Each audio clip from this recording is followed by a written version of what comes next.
Good morning. Welcome. Welcome to the channel.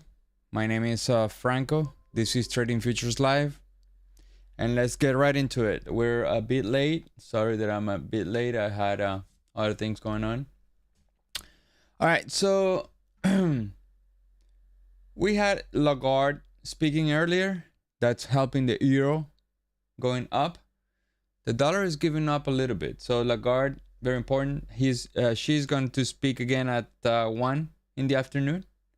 And we had jobless claim as expected. Not a big deal here. All right. So the dollar. So I want to talk about the dollar because the dollar is a chart that is dictating what's going on in the markets. So we did have this demand from this was December 6th. No. Which one is it?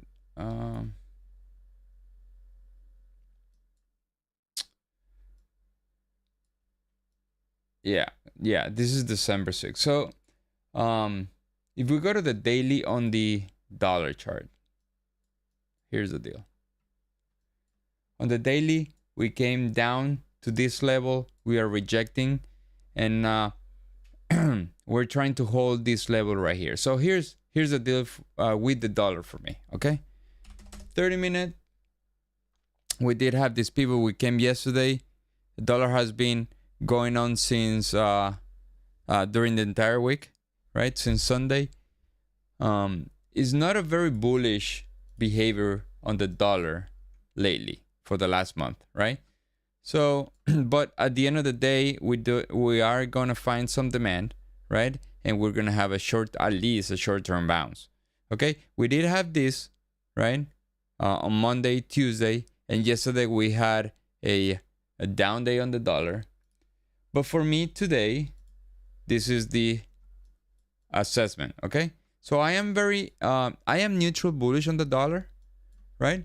But I want to long the equity markets every time we are in this area, right? This is the London Open. We went up, we came down, we couldn't hold, and now we are below that. So my assessment today is that I am going to be neutral bearish on the dollar, right? Come here and retracement to the downside till this line, right? So this is the bull scenario for the equity markets. The equity markets are going up a little bit, not much. We haven't even broken yesterday's high. I think we broke it partially on the NQ.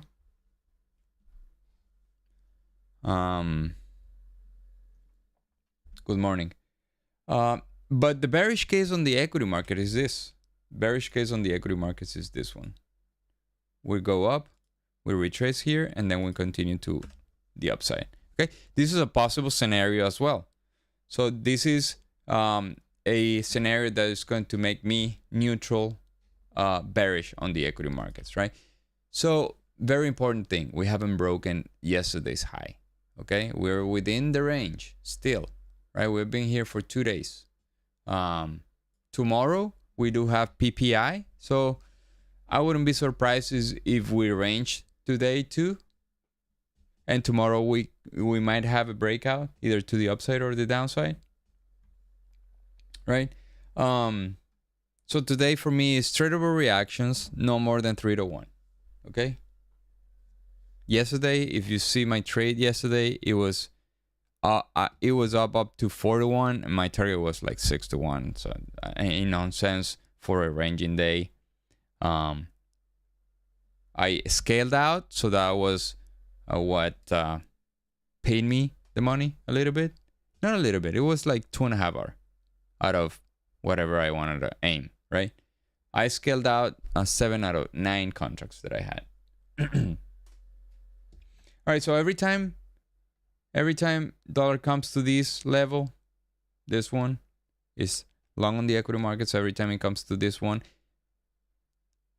if we don't break it, is short on the equity market. So it's very tight. Okay, it's very tight.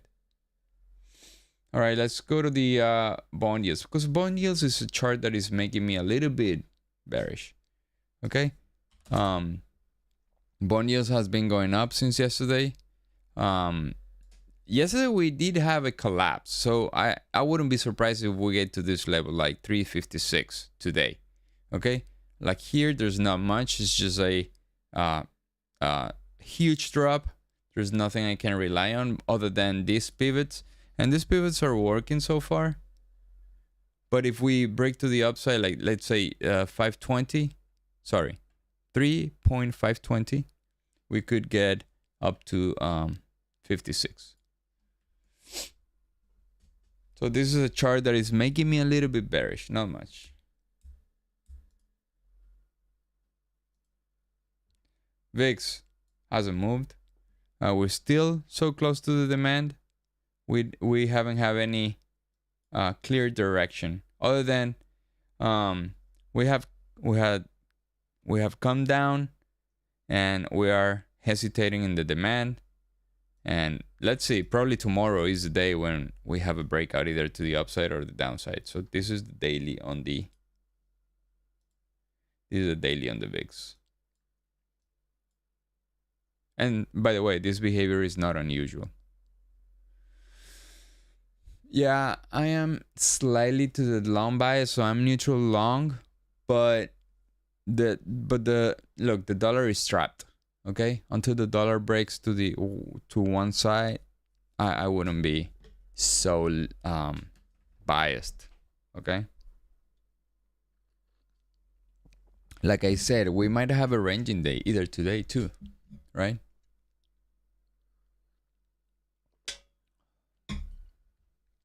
Sorry if I don't pay much attention here to the chat. I'm trying to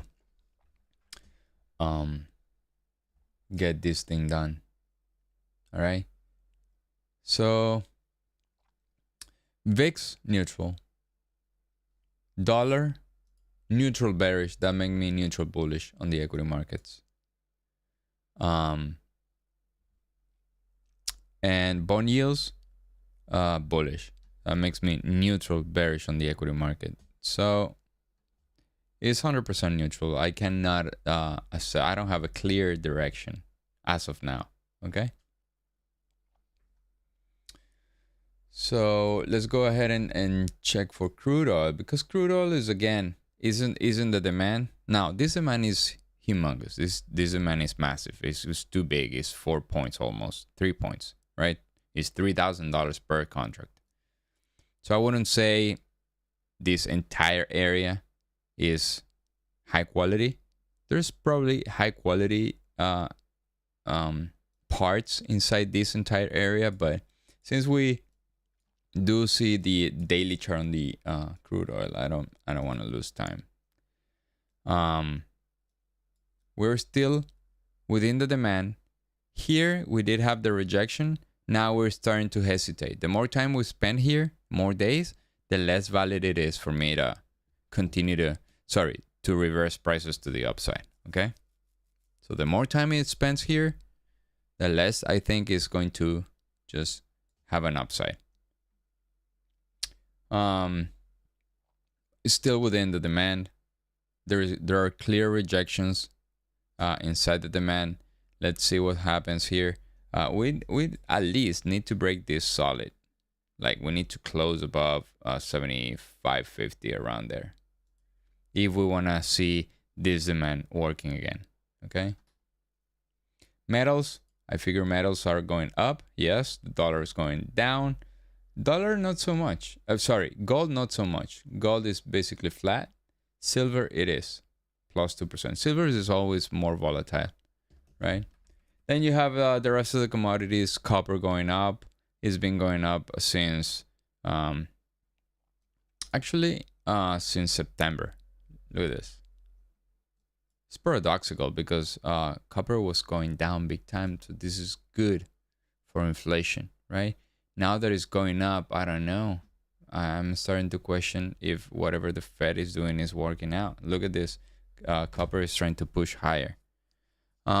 Lumber, another inflation indicator. 2 days, gap up. So lumber went up, I would say like 390 to almost 10% in 2 days. Okay, so here you had 6%, and here you have 3.5%. Yeah, almost 10%. That's not good. That's not good for inflation. That's not good for real estate. All right, so that's the scenario for today. Neutral, bearish. I would say neutral, bearish because of the dollar, VIX, and bond yields. Right, dollar hasn't broken yesterday's low. Bond yields are going up, and this thing is out of the demand. Okay, so a neutral bullish. Sorry, neutral bearish. Okay, neutral bearish. I don't want to say neutral bullish as of yet until we break the dollar to the downside. Okay, remember my assessment. Remember my assessment with the dollar. If it comes to this level, I'm bearish. If it comes to this level, I'm bullish. Okay, but it is so close. It is basically the same level. So the dollar is trapped, right? Until we break either to the upside or the downside, my bias will change when prices is here and when prices is here. Okay. I know it sounds very confusing, but don't overcomplicate this. Is when dollar is here, I want to think in bearishness on the equity markets. If the dollar is here, I want to think in bullishness on the equity markets until we break to the upside or the downside, which is, I'm not going to say is unlikely, right? But it's very likely that we can spend the rest of the day here, right? In a narrow range. Tomorrow we do have PPI. That probably will move, okay? Now, if we have some break to the upside or the downside, we need to switch. We need to change our bias to the new bias, okay? All right, so that's it. Let's go to the 500 volume bar. There we go. I'm gonna set my risk. What is the risk gonna be? I would say 1.2% is 290. Yeah, 280. Yeah, 280 is fine. There you go. Smart risk. Oh yeah, nice. All right. So 1 minute to the bell. So this is the overnight that coincides with the overnight yesterday. It's probably a couple ticks apart. We are within the range from yesterday. See that? This is the entire range from the yesterday. Yeah, it's a bit higher. So we broke to the upside a little bit. Now we're retracing. To the downside, same scenario. We barely broke to the downside, so we're trapped in this. So we didn't break the overnight low from yesterday. We're entirely within the range. All right, we're off. We are off. Let me get rid of this, and I need the dollar right here.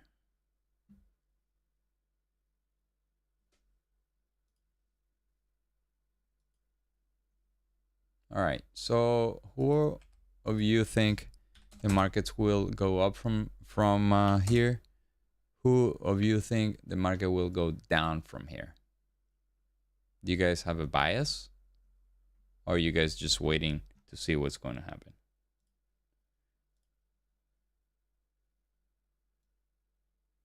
Feel free to share. Feel free to share. Like I wouldn't judge. I would just want to see what is your appreciation of what is the market doing.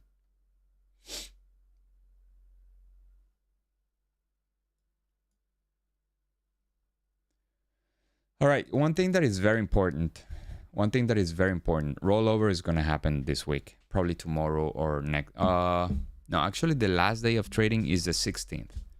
But if we have rollover today, so I'm going to check the volume, right? But most likely by the end of the day, we will have some.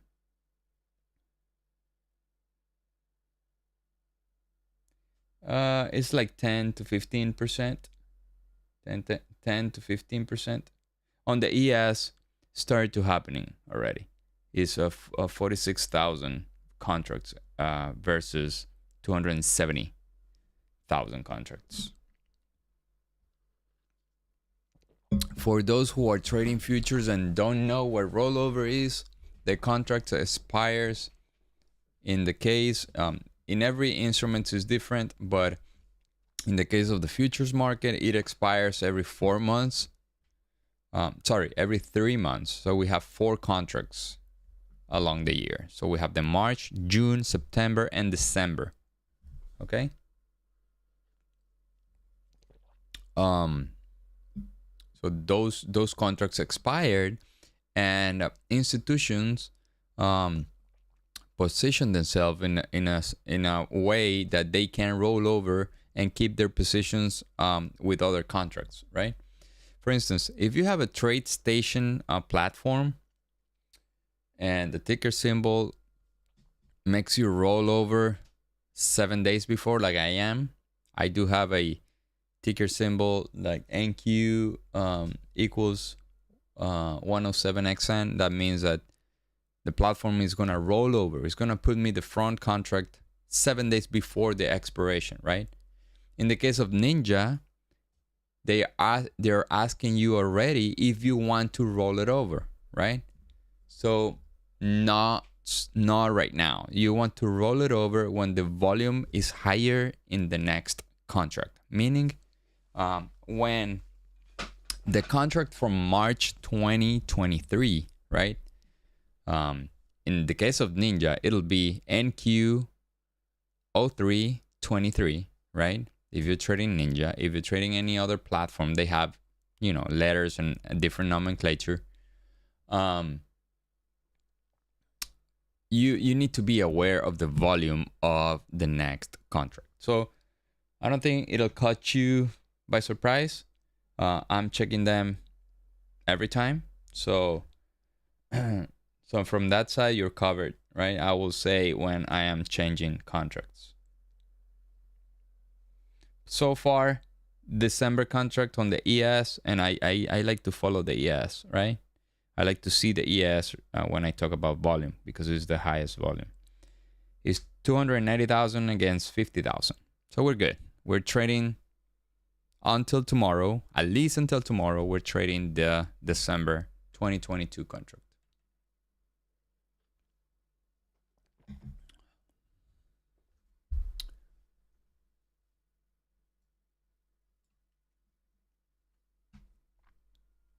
All right, so the equity markets are giving up a little bit.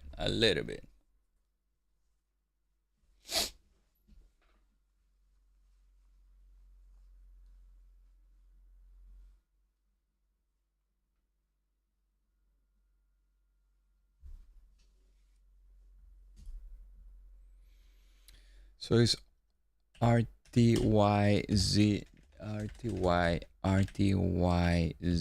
22, ESZ22, and YMZ22, right? Because there we go. So now I have them all here. For you guys watching, I do appreciate if you like the video. If you please like button so I can get to more traders and we can help them out.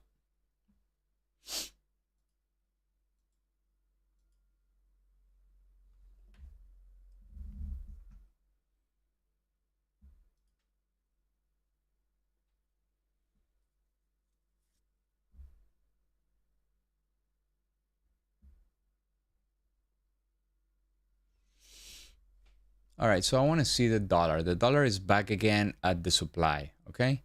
It's trying to hold that demand from the other day, from, I think that's Monday, right? Wednesday, originally from Tuesday, originally from Tuesday, Monday, Tuesday, Wednesday. We have been here. The more time we spend here, you guys, my philosophy, my philosophy, more time we spend here, more time we're gonna. Thank you, buddy. Thank you, Jinling.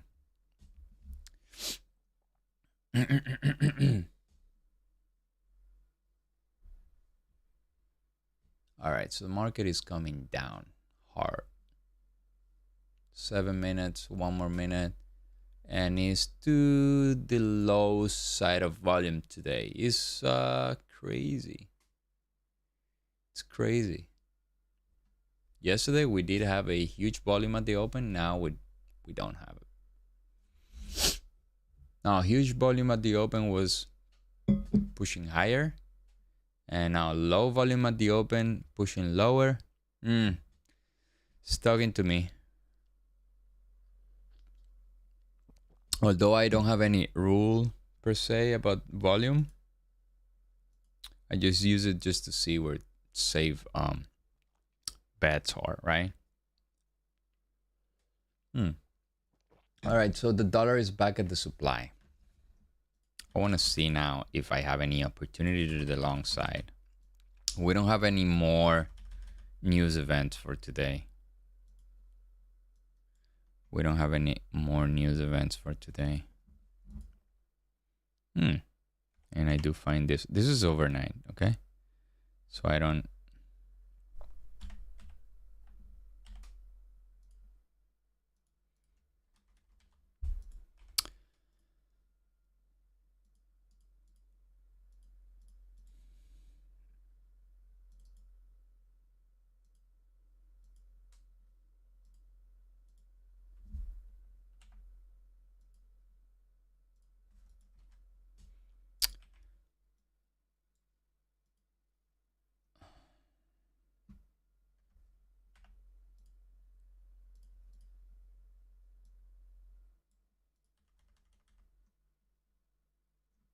There you go. So I do have this area 480. I want to see if the dollar stays there. Volume is low today. It's less than 20,000. And it makes sense. If rollover is happening, that means that part of the volume is going to the next contract, which is March 2023.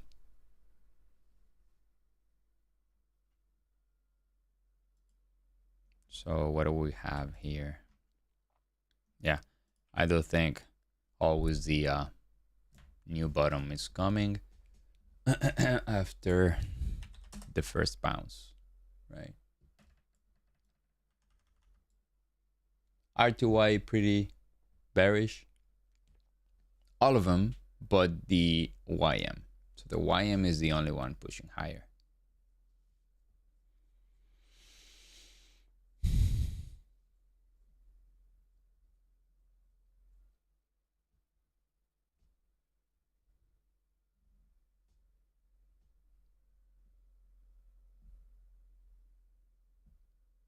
All right. So the thesis of the dollar being trapped is working so far.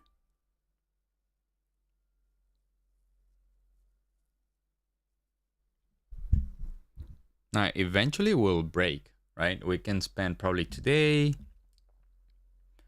but at the first news event, we're gonna break that.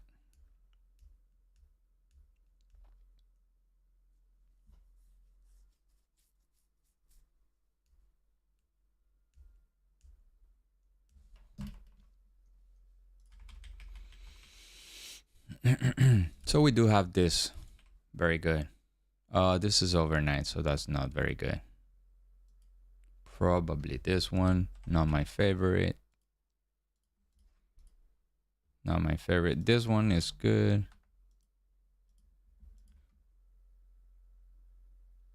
Actually, this one is not bad. Actually, this one is not bad. What if I want to take this short? What if I want to take this short? How much is the risk? I don't want to go for more than 3-1 though.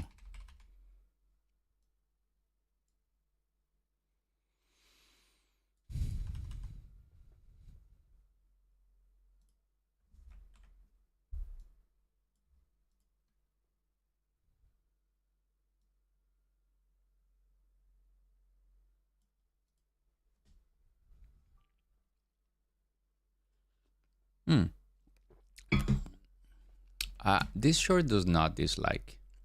I don't dislike this short, sorry. I think there's more downside here. The real demand is approximately here. And the dollar is back to the demand. We touched the demand. All right, let's see if we can have this set up right there. Probably in the next 7 minutes. Probably the next 7 minutes will give me the push.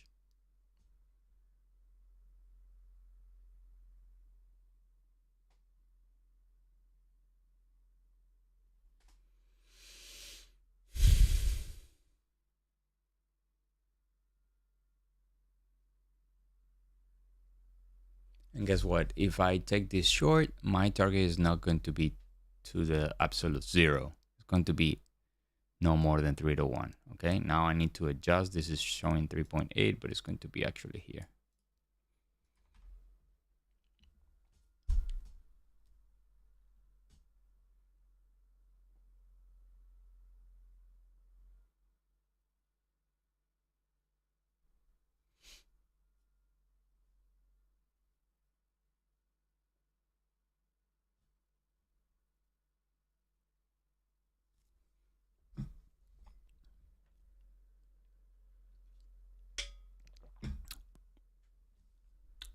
If you have a bias that is not supported by a thesis, meaning something technical, I do think is we can get biased so easily, right? Because we want something. We want the market to go down. We want the market to go down, and we want the market to go down. But there's no technical explanation, right? You need to challenge yourself. You need to challenge your thoughts. You need to challenge your thoughts and say, all right, what is going on in reality? Okay, am I seeing things clearly? Right? What do I use technically to get me the information, right? No, you haven't. You haven't missed that. So I haven't found a way to do it, man. I haven't found a way to do it. Like, I still have the coupon code, so don't worry. I probably will do it next week.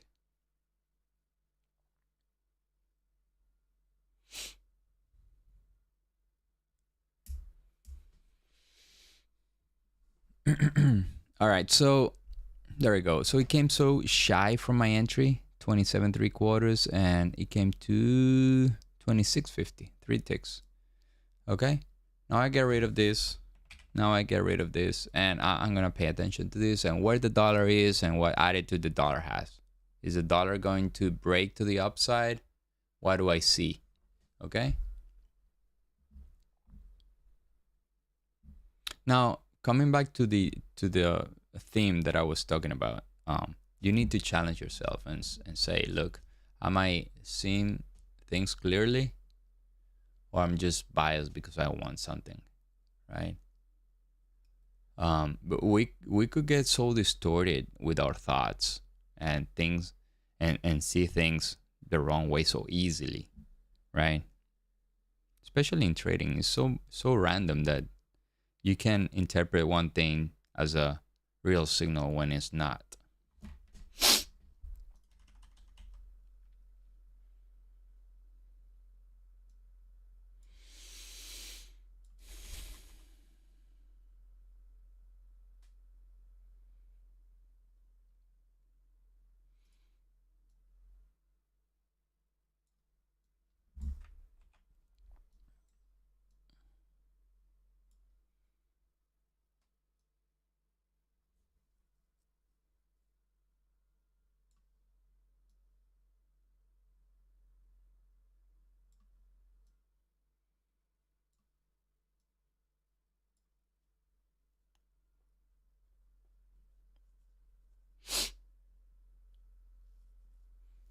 All right, so still the thesis is working out on the dollar. Dollar comes down. We short the market. Dollar goes up. We long the market. So it's working. It's working perfectly. The only thing it's not working for me is the entries.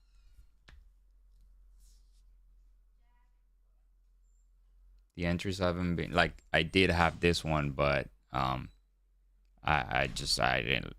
I thought the momentum was coming down and the dollar was up, but either was distracted or whatever. I don't know. So right now, the way the dollar is going down is not the same like it was going down before, right? Now it's coming down with momentum. So that means that we might break the 27.75 right now. And if we break the 27.75, it's not necessarily a bad thing. It's probably the support that is gonna give us here for a continuation, okay?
So, all right, so this is a missed trade.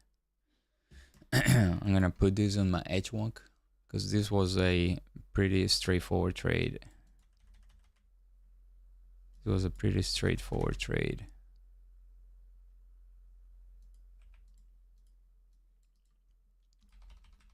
Now we're back at the supply, right? So I want to pay attention to it. Now the dollar is in the low part of the demand. It's kind of trapped right there. Now the way it's dropping is not the same like it was dropping before, right? The way it's dropping right now is it has a momentum to the downside. So that's why I'm not gonna take this short anymore. Like I was taking it here, right? Before, not anymore. Unless the dollar closes and breaks to the downside, I would probably take this confirmation. Okay, now is a new 5-minute on the dollar. Let's see if we have a break to the downside. If we have a break to the downside, then yes, it's a good short. But for now, no. Okay. 3. All right, there we go. Not gonna take it right now. I need the dollar to see what it's gonna do. And it's 1.5 minutes for the 7-minute.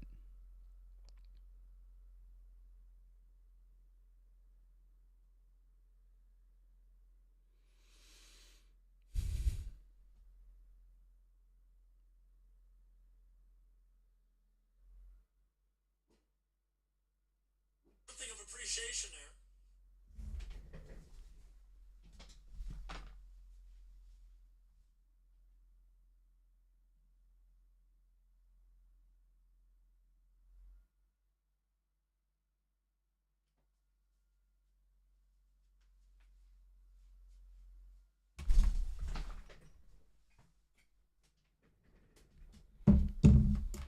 All right. So you see how the dollar has a momentum to the downside? Actually, even if you didn't have a neutral bias, the way it dropped, it would not really have been possible to take the long. No, it was. Like, it was my mistake here. It's not really I think like the dollar was on the supply here, and it was on the demand here. So it's not casual, right? It's just however I do is what I do every day, right? So, but I hesitate. I hesitate. I have fear here, right? Why? I'll tell you why. The tick chart was making a new low. That's why. That was the reason I missed this trade. It's not justification, but it is what it is. Sometimes I make mistakes, and it's okay.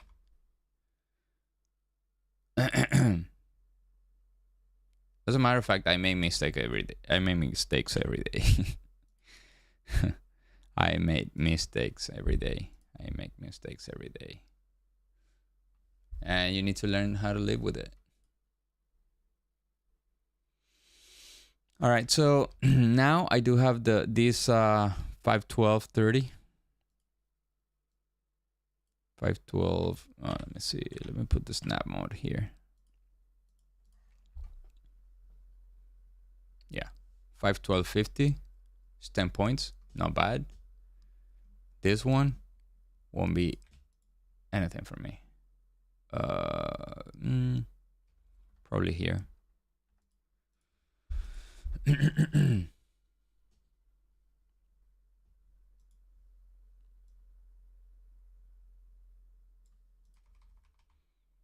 So I do have supply. Like I do have this supply, which is overnight, and then I have this one, which is the pivot on the overnight. Like if you ask me, this is tested. This is the first retest. This is the second at the open. So I will lean more in this one if I want to short, but I don't think is very likely right now. I don't think the short is a good trade right now. Not as of now.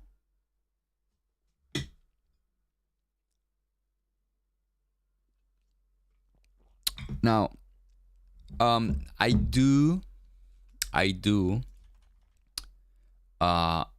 take limit orders sometime, right? Not all the time. Sometimes you have seen me taking limit orders, right? Depending on how the information is lining up. If I have everything, meaning tick, ADD, dollar, everything coherent, then I can take a limit order. Since I didn't have the tick, and usually before 10 a.m. we don't have too much information on the tick chart. We need some prints on the chart, right? Usually the first half hour I do take confirmation because I don't have all three aligned, right? I just have the dollar. And you can watch all my recordings. Like you can watch all my recordings. I do not take limit orders usually before 10 because I don't have too much information on the tick chart and the ADQD.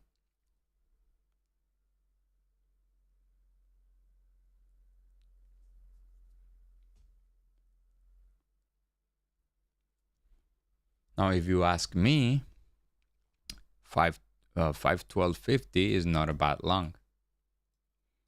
Location wise is good. And if the dollar breaks to the downside, even better. If the dollar breaks to the downside and then we have a bounce to the demand, like for instance, this is this scenario. This is the scenario.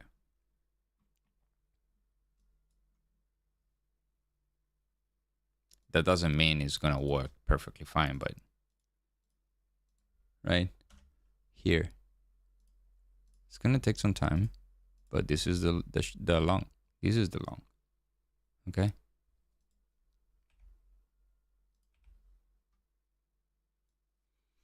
Anyway, I rather just missing a trade than taking a losing trade or a bad trade. Not losing trade, bad trade, right?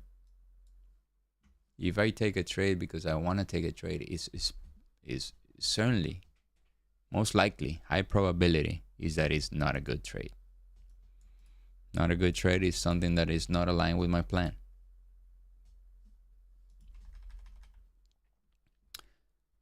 So here, I want to say this short is good because the dollar is in demand.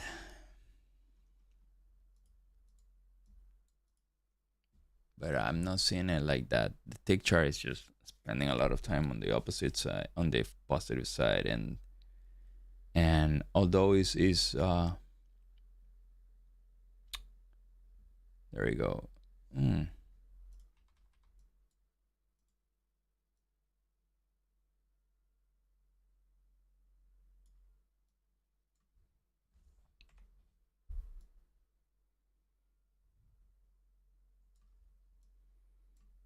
How much is a 3-to-1?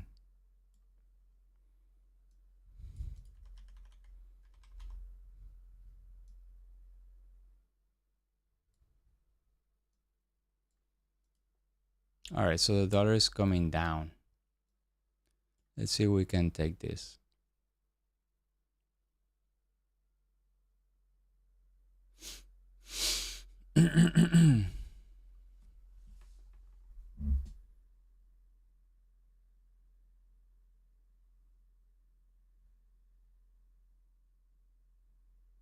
One more minute for the 7-minute. Probably the next one will give us the entry.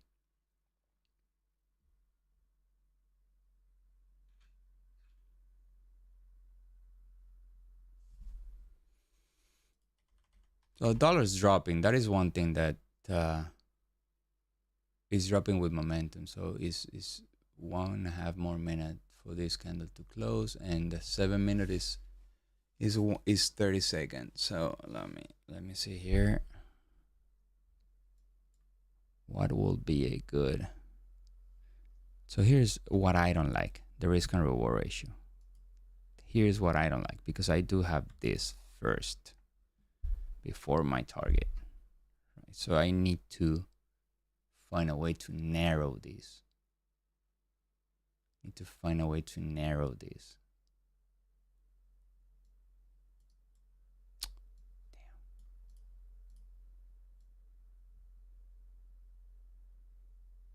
There you go.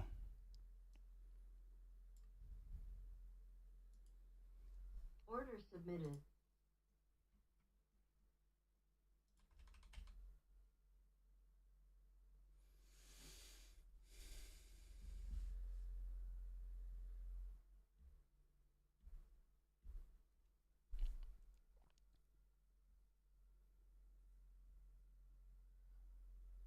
So tick chart is the tick chart is diverging. Tick chart is diverging.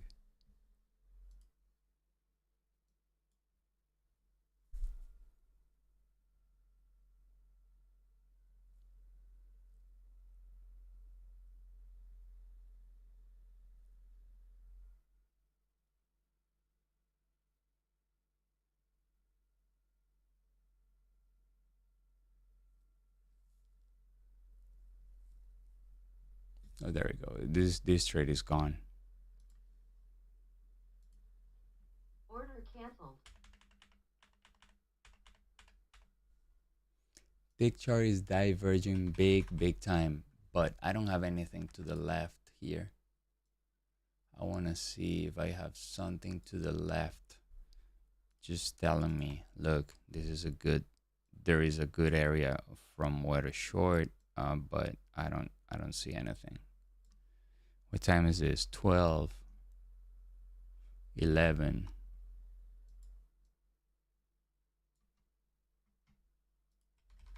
Oh, there we go. There you go. 10:30 is 6:43.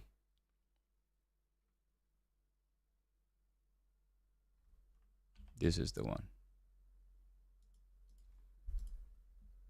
6:56.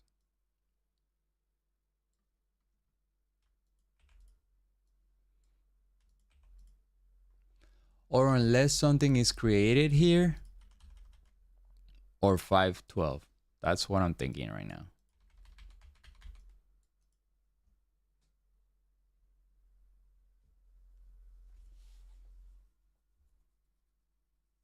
Complete shift on the 15 minutes. Look at that. Wow. That's what we call anchor breaking to the upside. Now, what else do we have? We broke the overnight. Are we creating some sort of supply here? This one probably.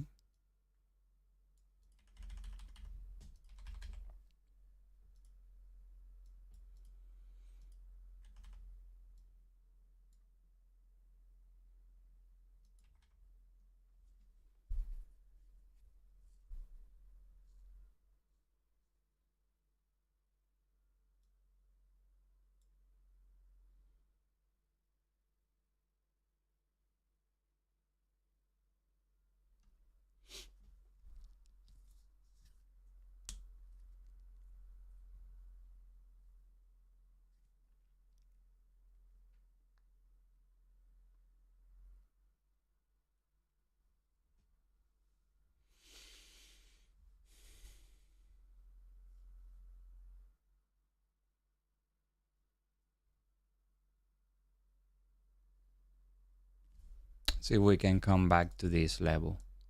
Dollar is not violating the demand. There we go. That doesn't mean I'm gonna take the short yet, okay? Please. Just don't confuse this. And regardless, you should be taking your trades, not mine. So if I lose, which is very possible, I don't want you to blame me.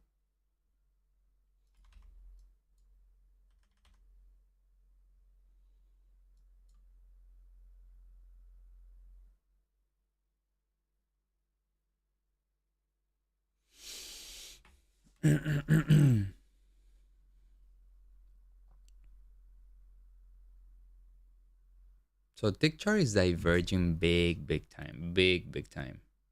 The only thing is the ADQD. The ADQD is not very aligned.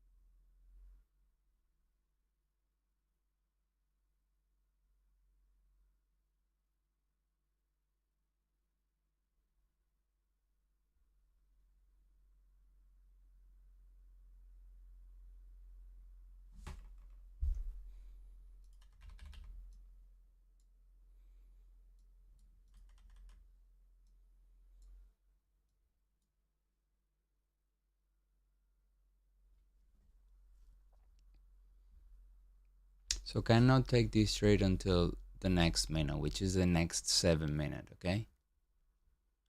In the next 7 minute, I will have a better timing.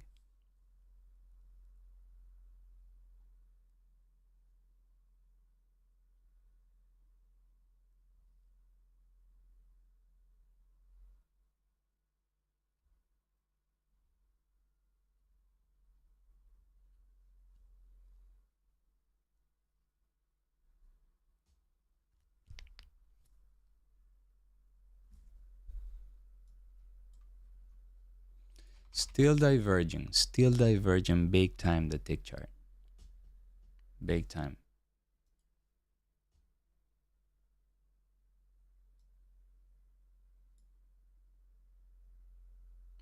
Dollar hasn't broken the distal part of the demand.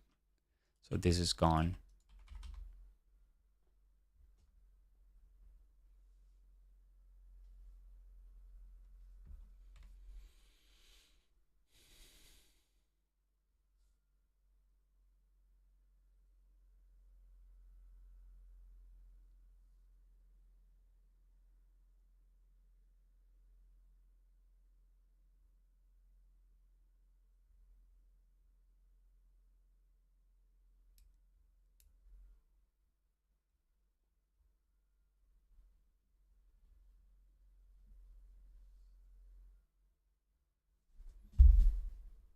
Since I don't have any long, right? Because I'm not taking the long here. It's already tested. This is the overnight high, which is good. It's a signal of a continuation to the upside, but I want to.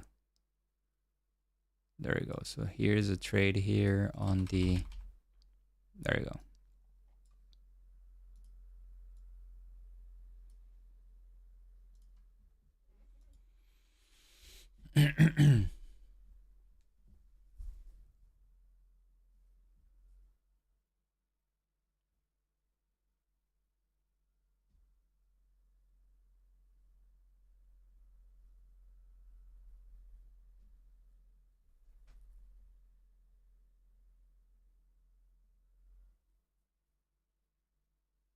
So we missed the long. The long that we had here was this one, right? The long that we had here was no, sorry, was this one, 480.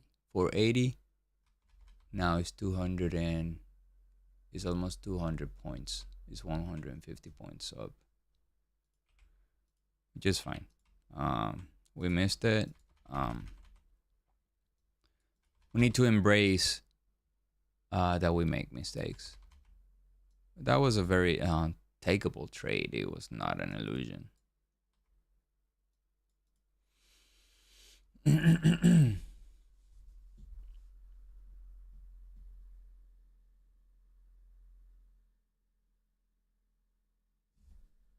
So if you see the daily chart,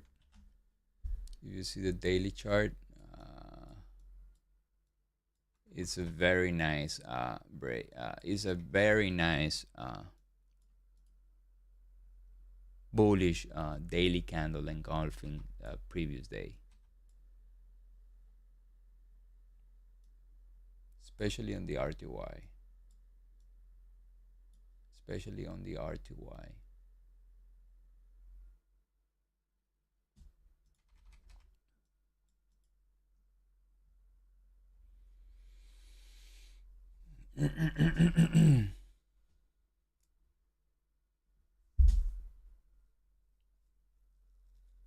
So I haven't taken any trade yet. I haven't taken any trade.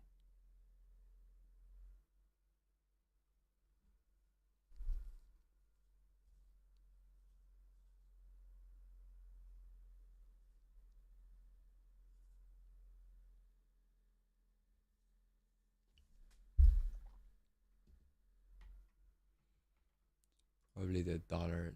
I'm gonna see the daily on the dollar. Wow.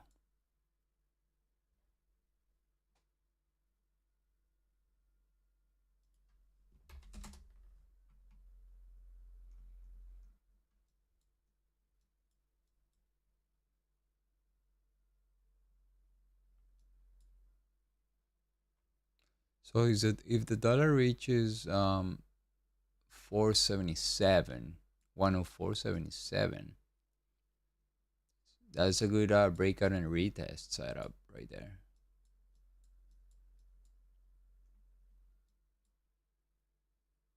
Dollar is down big time today. How much? Not much. 0.30%.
10:13. 10:13. I want to see how the 4-hour is. And we don't have anything. 4 hours. What time was this? 10. Good. 660. Yeah, that's the supply that I have. It's a 4-hour candle. That's good. That's good. I think that the supply that I have is high probability. This 56.25 to 67. Is this gonna take prices to zero? Absolutely not. I just want to play the tradable reaction.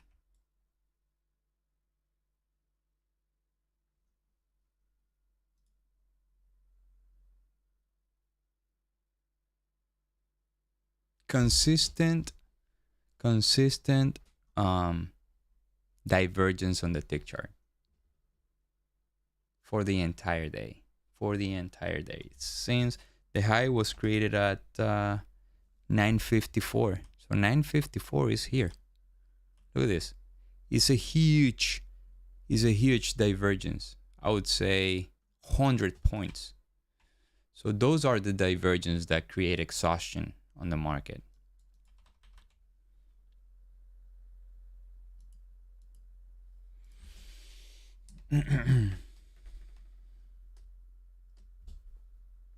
Apple going up.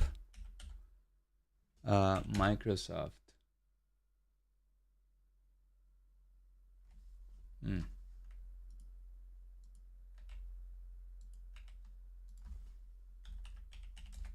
Microsoft going up. Amazon going up. Pretty much everything going up, right? On Netflix. Although Netflix, I don't really care about Netflix right now. It's not as big as the other ones. What else? Meta. Flat. It's going up 2%. So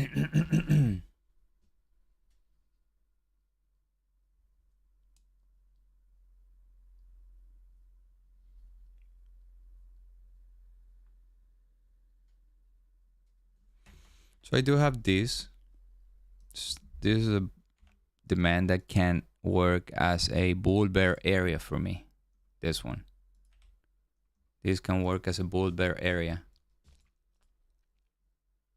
But I wouldn't, I will never take a long here. I will never take a long here.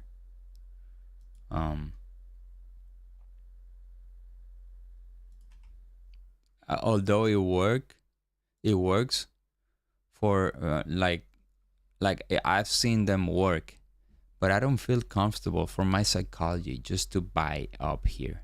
It's something that I haven't been able to develop. I haven't been able to develop somewhat perspective to trade off of these type of areas, like so high in the curve. Like I have that defect, but that is more, that is something that is more psychological.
Good morning.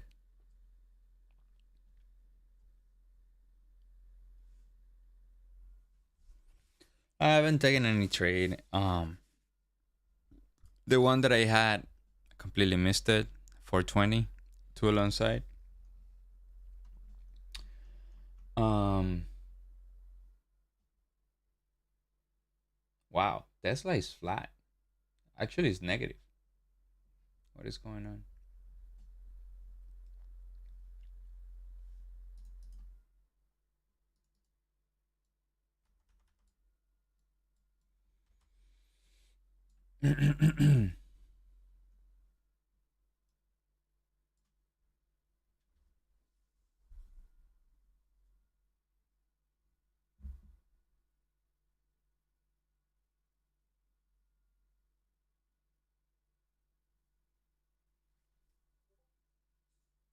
Yeah, I think is good when I don't take trades. Um, I just reaffirmed myself that the high quality trades are the necessary, not the trades that are not aligned with my plan.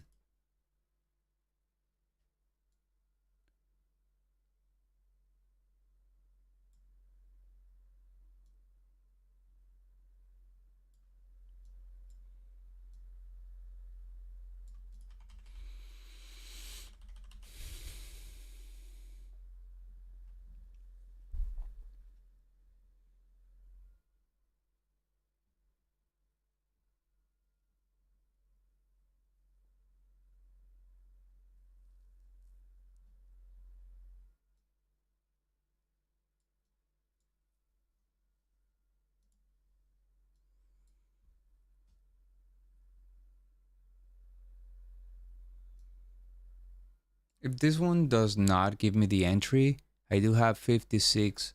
That 56 is very good. I think 56 is ultimately a good area of supply.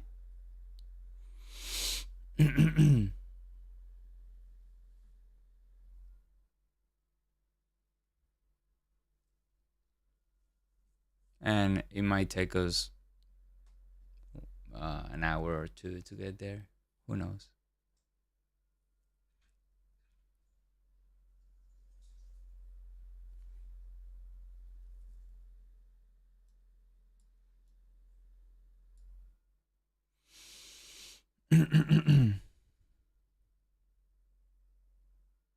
Later. Thank you, Jingling. Thank you for being here. Look, if it's nighttime there, why don't you join us on the Discord? Discord is good. We didn't talk today. I was busy doing other stuff, but you can come and share with us.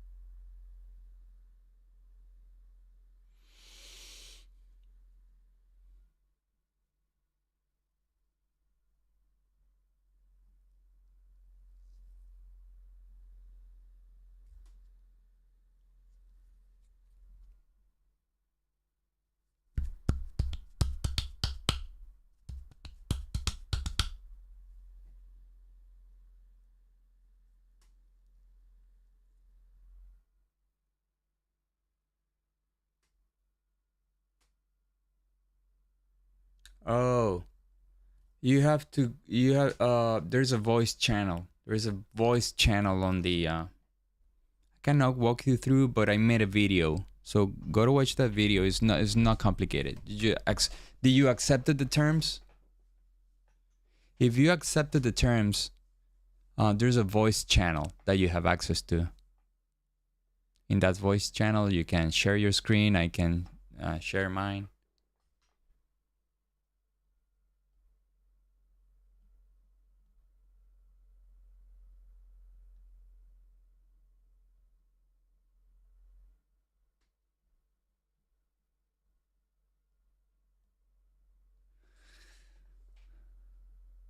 Oh, okay, no. So you gotta go to the welcome, and on the welcome, it explains you what to do. You gotta go and acknowledge the terms, so you will have complete access. Probably you don't have access yet.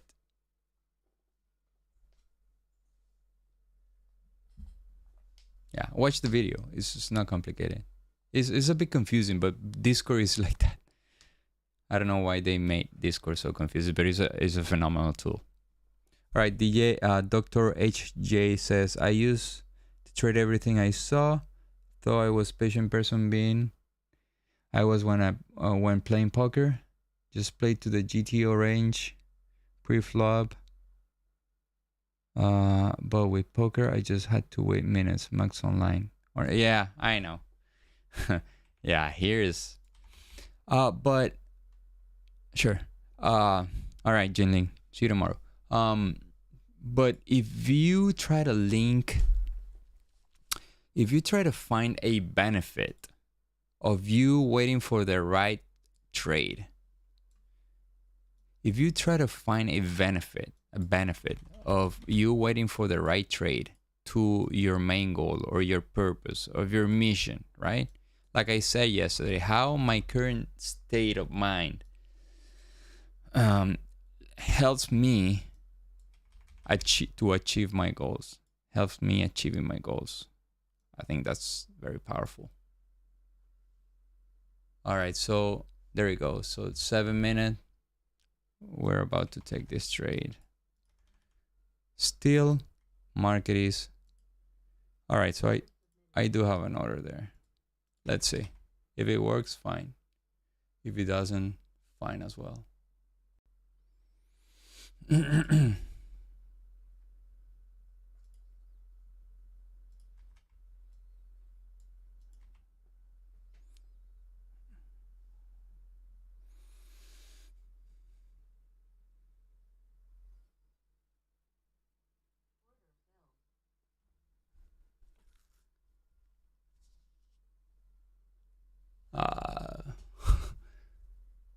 It absolutely does not look good, but it is what it is.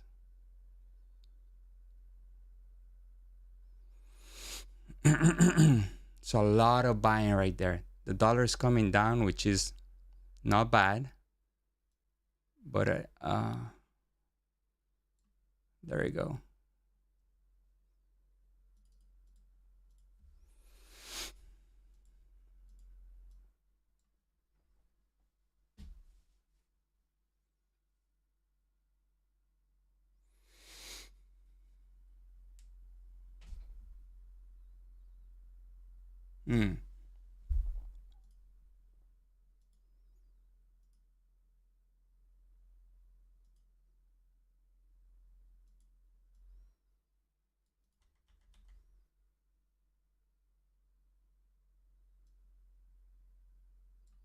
All right, so this thing is not, it's not going through.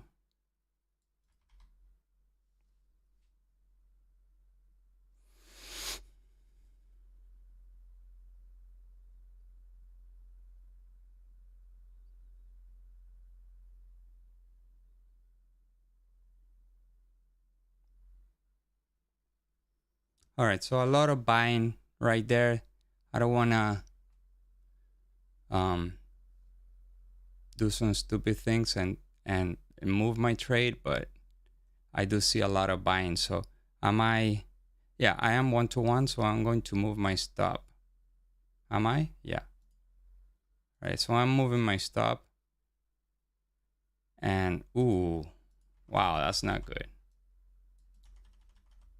That is absolutely not good. I'm gonna be stopped out break even.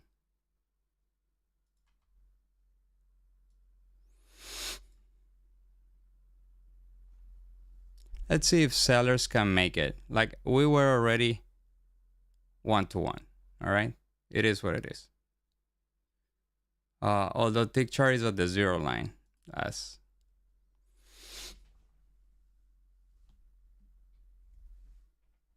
yeah. I need to let this thing work for my own good. Okay, so I'm going to I'm going to try to scale out here. If, oh,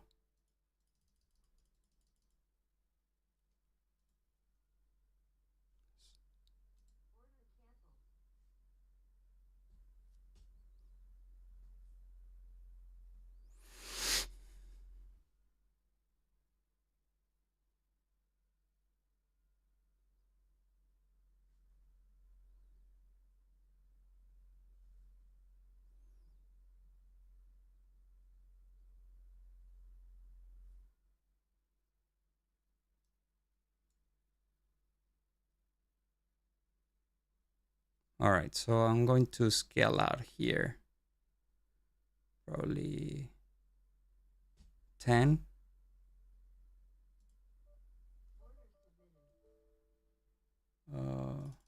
Why I can't? Why I can't?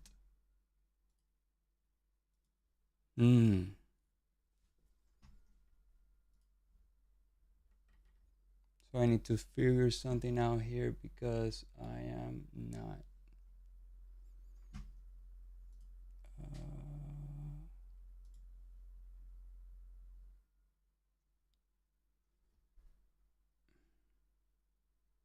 So I already scaled out here, but I do have other positions here that I don't want to stretch so much. There you go.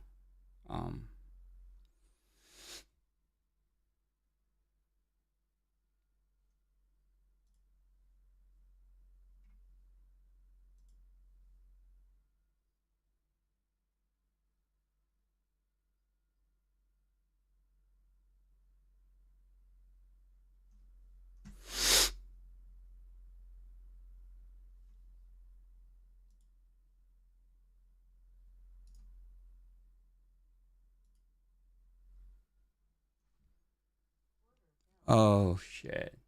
So all right. So it's okay. Look at this. I gotta tell you this. So I did have my scale out here, but I'm trading other accounts. So I don't know why. I don't know why this thing did not work for me.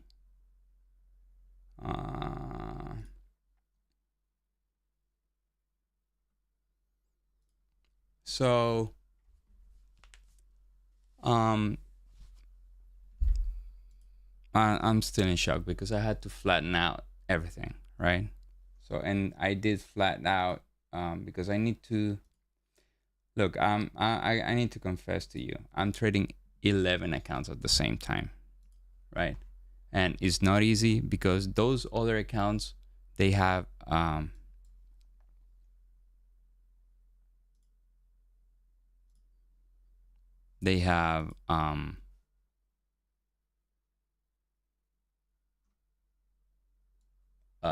what is that?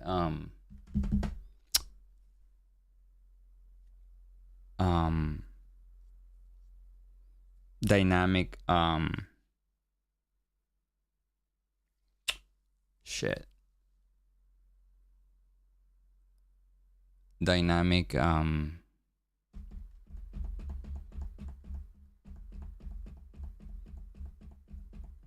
fuck, I'm in shock. Sorry. I'm frozen. I'm sorry about that.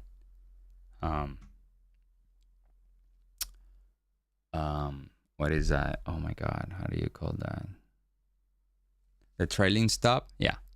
The trailing stop is dynamic, right?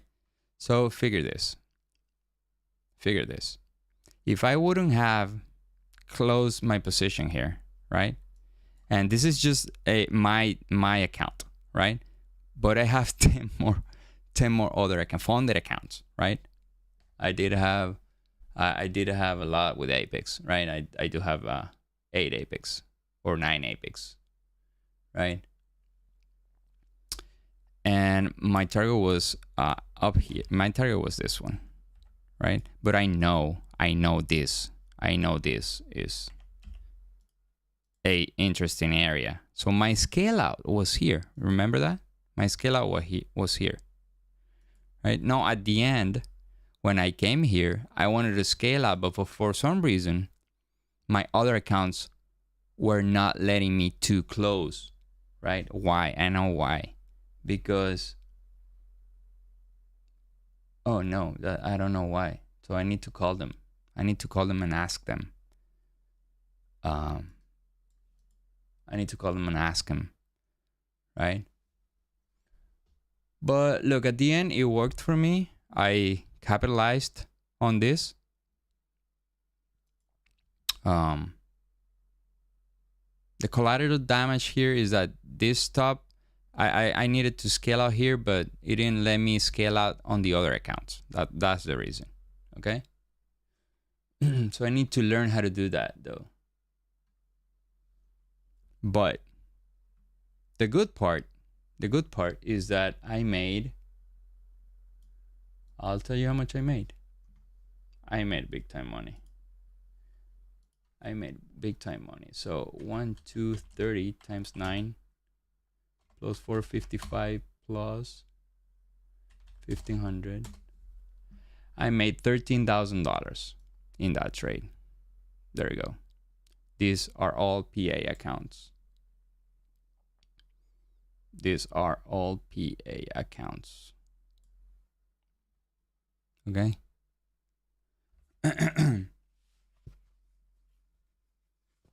So I'm just trying this. Okay. It's a bit stressful, but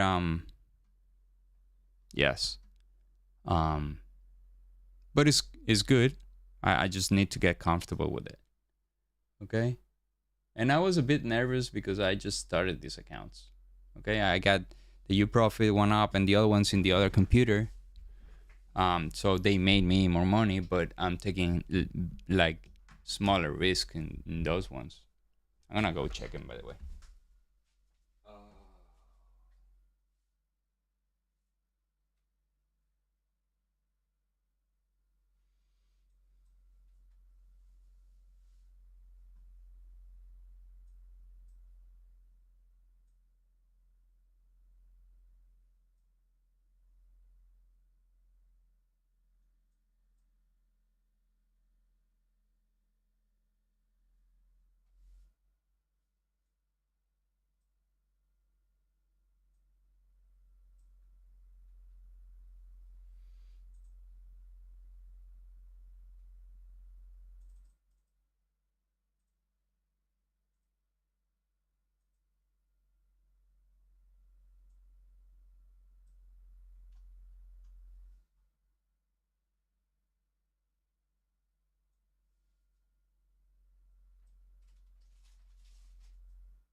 All right.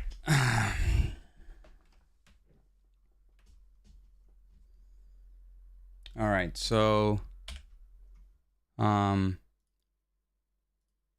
was a bit of a challenge for me. So I'm gonna take some 5 minutes off, digest whatever happened, and I'll come back in 5 minutes. Okay. Thank you, guys.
All right, so I am back.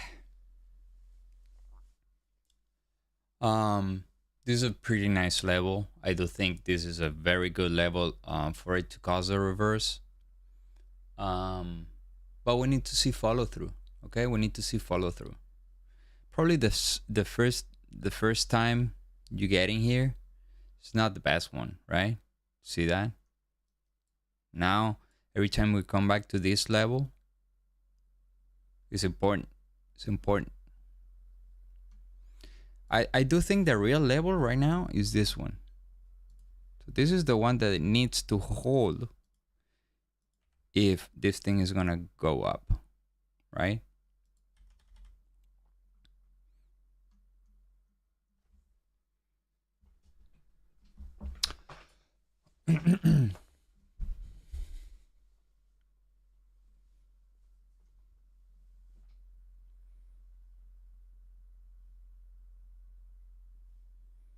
So I was submitted to a lot of stress because I have attachment to that.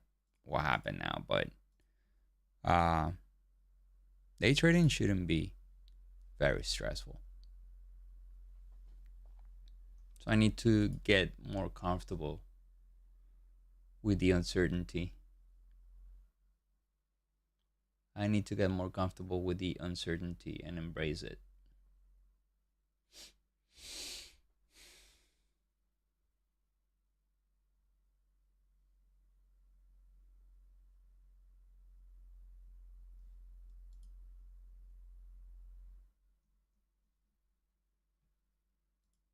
So how do you get more comfortable with the uncertainty?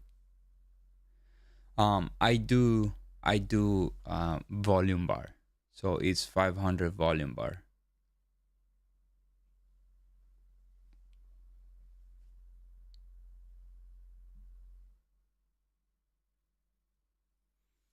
So in reality, I'm just watching 3 time frames. Those 3 time frames are 7 minute, 3 minutes, and the 500 volume bar. That's all I need. Now, to my left, I do have I go back and forth and I check the 4 hour, I check the 30 minute, I check the 15 minute. For instance, the way I like to see it is like this.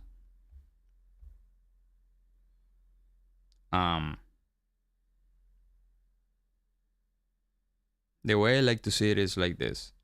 If let's say if we're approaching to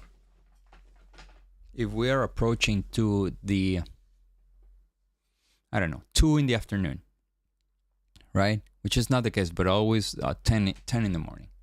I want to see what the 4 hour is because 10 a.m. 2 p.m. the 4 hour candle closes. Okay, and that 4 hour is where big algos, big institutions trade off, right? So you can see a lot of volatility coming out of the 4 hour close, right? But let's say it's 11:13, 11:14.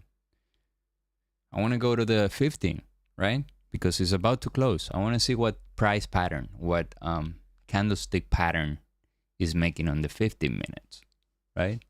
And then I kind of says, oh, look, this shit is pointing higher. It wants to go up, wants to go down. It has this formation and so on.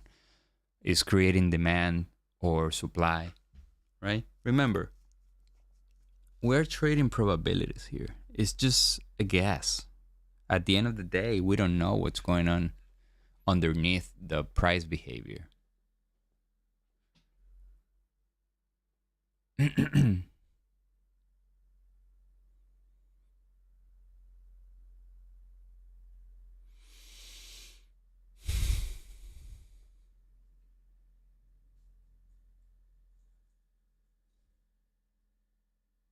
No problem, buddy. Anytime.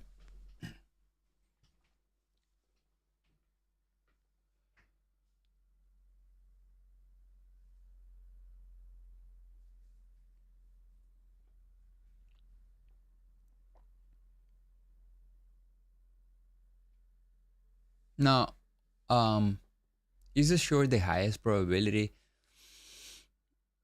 I don't think so. I don't think so. But nor the long either. The long either a high probability right there. The long was a high probability here, where I was trying to take a long, right? Down here. This was my long. This one. A lot of people think that this momentum is against them. And it might be true, but this is a very typical behavior. We create a low, we try to engage people here to the long side, and then we sell that off to the real buyers, okay? And then boom. So that was a long high probability. Right now I don't see anything but chop. If the dollar start breaking to the upside, then yes. So this would have been a nice short. Like this was my short. Boom. Right here.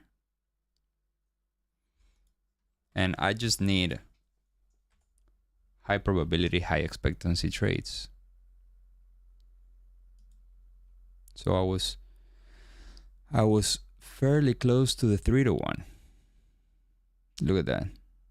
25, 20. So I wanted to scale out here. I ended up closing the entire position here. Right? Why? Because I felt like if you go check the recording, I don't know if that is showing here. So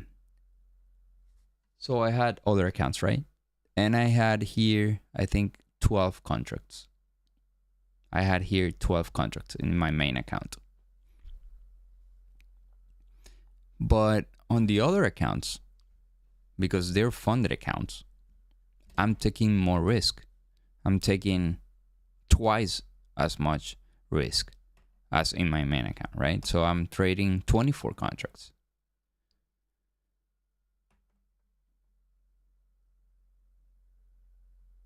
So I'm trying to think. I'm trying to talk and think at the same time. What could have happened? What could have happened? So at the end, I deactivated the smart risk and put here 10 contracts, right? And I scaled out, right? But in the other accounts, I didn't scale out. I did not. Why was that? I don't know, a computer error. And then I freaked out because I don't have just one account. I had 11 accounts. So I see this thing coming down so close to my target. So my target was around here, like 18, 19. But I see the 3-to-1 right here. And then I go to the emergency button on positions, and I right click and I put flatten out everything, right? So my position, even this one, because I clicked the emergency button, flatten out everything, okay? It ended up working for me. It ended up working for me, It ended up working for me because I would have been stopped at break even. And the reason I wanted to scale out more in the other accounts is because I have the dynamic trailing stop. So if I'm up $1,000 and then I'm break even, I have, instead of $5,000 to trade with, now I have $4,000 to trade with, right? So in these funded accounts, until you don't reach the threshold, and the threshold for me is 5,000, right? And the threshold gets fixed, meaning it doesn't move anymore. I get affected by those break-even trades. Even if it's a winning trade, but they stop me at break-even, I lost money, right? So that's the reason I made the decision just to flatten out everything.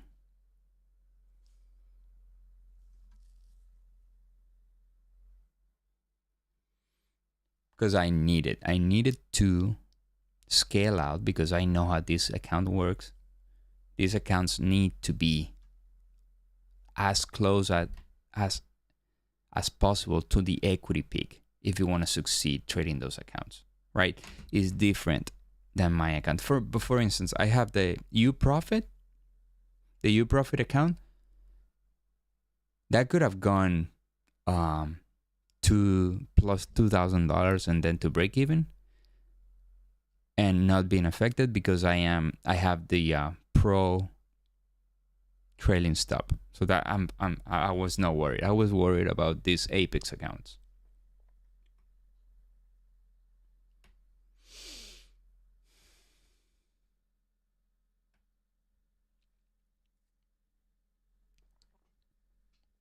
So if you don't know how to, if you don't know nothing about funded accounts, just shoot me an email or type in the chat. I'll be happy to help you.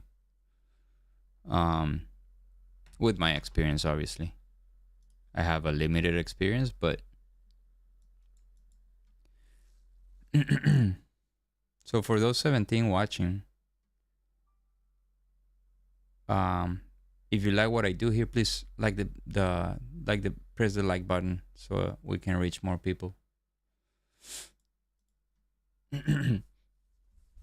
So the dollar has no chance today, at least for now. So we might either chop here or continue to go up. I don't see the dollar breaking out anything. Okay, and it has some supply above.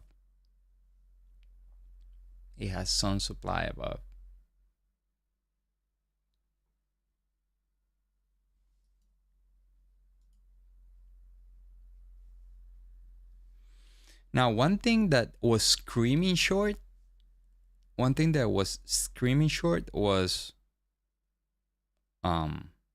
the tick chart, and still is.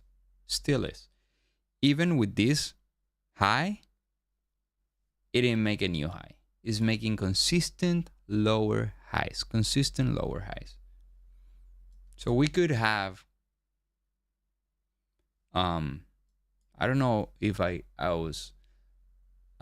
can call this a reversal setup, but if the dollar starts going up, then yes. But for now, it looks like some selling is going on, but apparently not affecting this market. So what affects this market? I want to go check the FANGs because Apple has a 13%.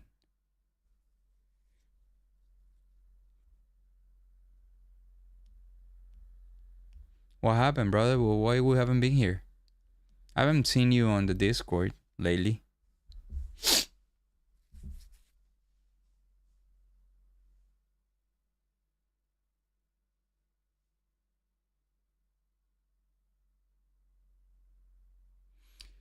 Hey Taurus, what do you mean? Physically because you're sick, or mentally exhausted, burned out? Just tell me if I can help with anything, brother.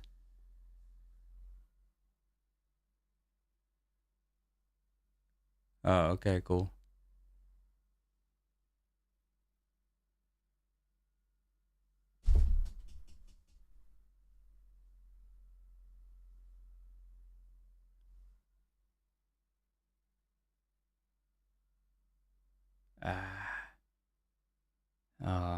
I'm so sorry, man. Yeah, I was talking to my wife yesterday. Look, a lot of people are getting the flu, and flu is even worse than COVID for some people. I guess it's really hard. Yeah, so go recover, man. Trading when you're sick, so hard because you're weak. So you need energy to keep your focus. Trader Natic, what do you need, brother? Anything you want.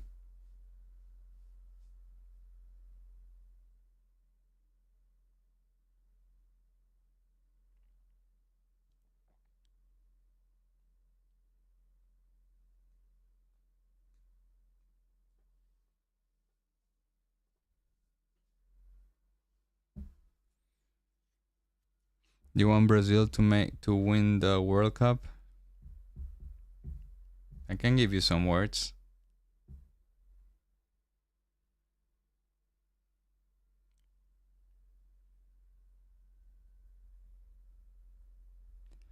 Yes. So I'll tell you right now. I've tried ticks. I've tried ticks. I've tried anything you can name. Okay. So it works like this.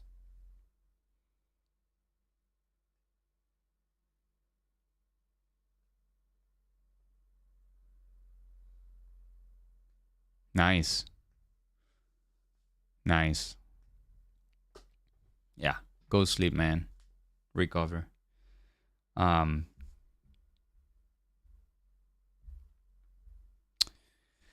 So picture this. A tick chart is how many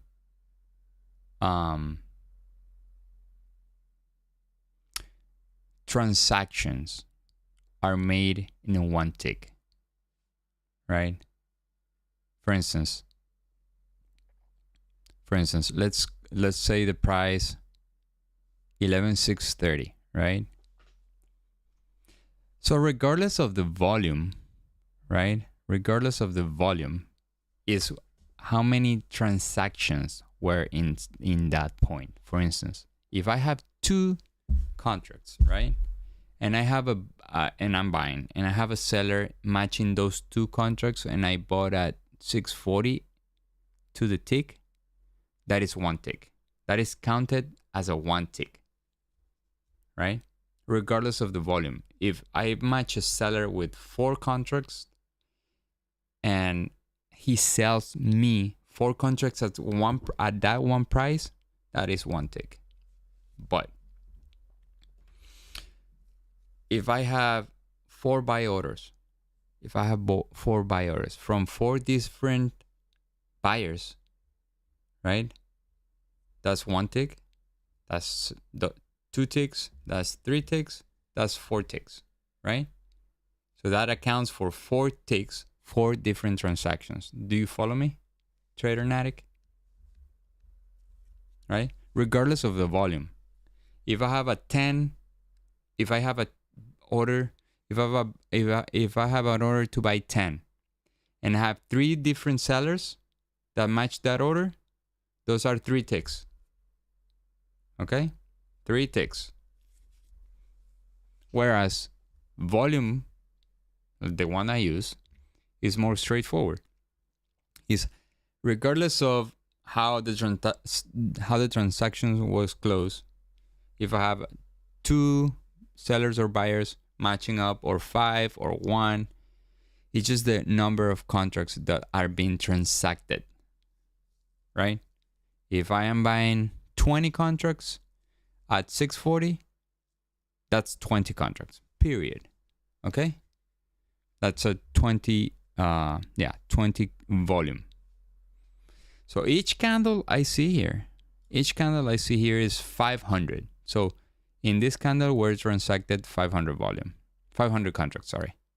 In this candle, 500 contract. The difference is that started transacted here at 52, and the 500th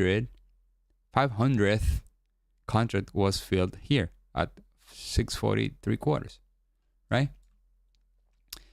But along this candle, 500 contracts were transacted.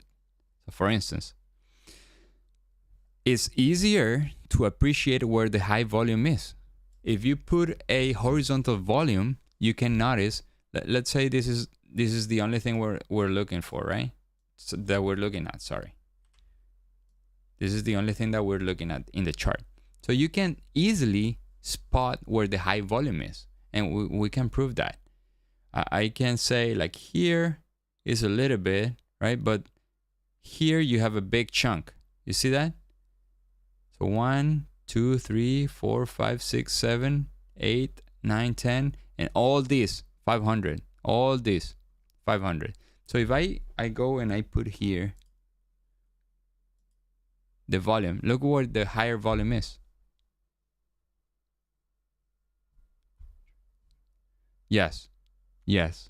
What is the higher volume? So do you see it here? This is the tick where the higher volume is. Sorry, the point. I think I have set it up as a point right here. You see that? And it's easier to spot where the higher volume is, right? For instance, do the math. Do the same exercise here. So here you have like a higher volume here, higher volume here, higher volume here, definitely, right? And then an explosion. Do you see how this work? Higher volume and explosion, boom.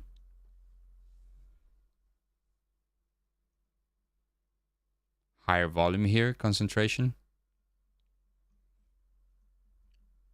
Now, on the time chart, you can assume that is similar, right? Because it has spent more money, but you can be a lot more precise here. So for instance, if I just do this exercise, from here, so I need to put this in another.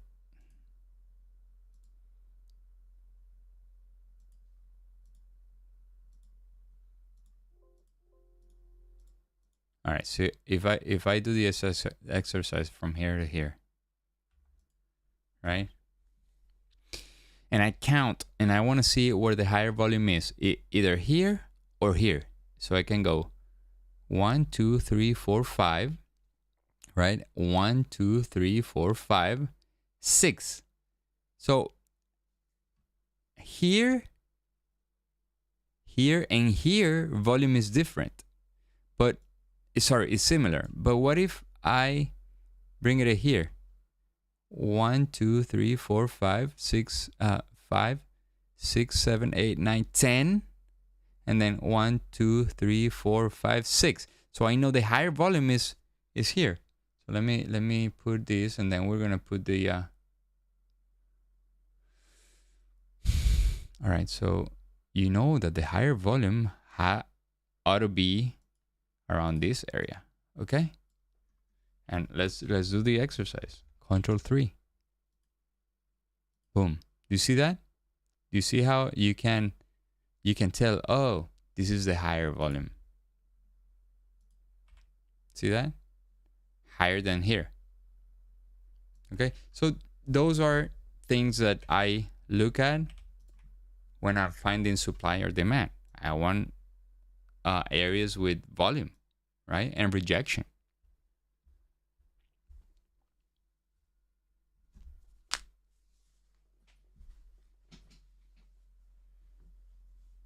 Now the dollar is breaking to the upside. Now I'm starting to think, all right, the dollar has some chances to go up. This was my trade. I would have been stopped out break even, right? Because I took it here. But at the end of the day, look, the supply is working. It's so hard to be precise, especially when you're trading funder accounts, because you have the dynamic trailing stop. But here's the deal. Tick chart has been screaming short. Tick chart has screaming short the entire morning. That's why you need to find some quality areas to trade from. Quality areas to trade from, so you can have more reliability trading off of the extremes. I know a lot of people are good at trading these things, right? But I am not. I am very bad at it. Like, I try to confuse, and I want to take every freaking trade that there is. That's why I try to limit myself to the high probability, high expectancy.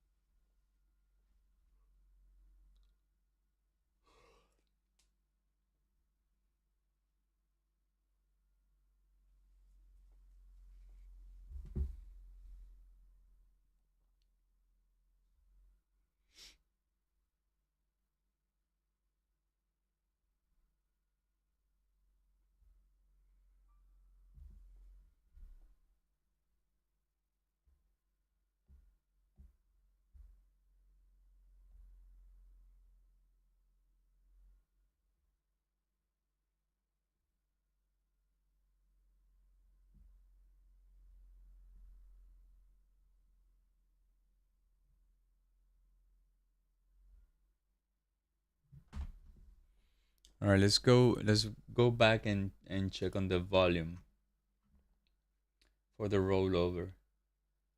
So you have approximately 10% of the trading volume. On the ES is a bit higher. I would say like 15%.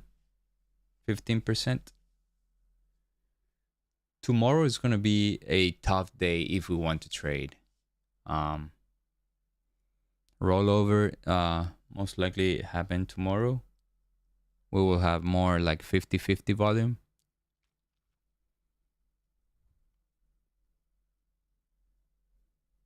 For those who are trading futures and don't know what rollover is, please shoot a message there on the chat. I will explain it. If we all know, that's fine. We won't talk about it. Okay?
Yeah, I could.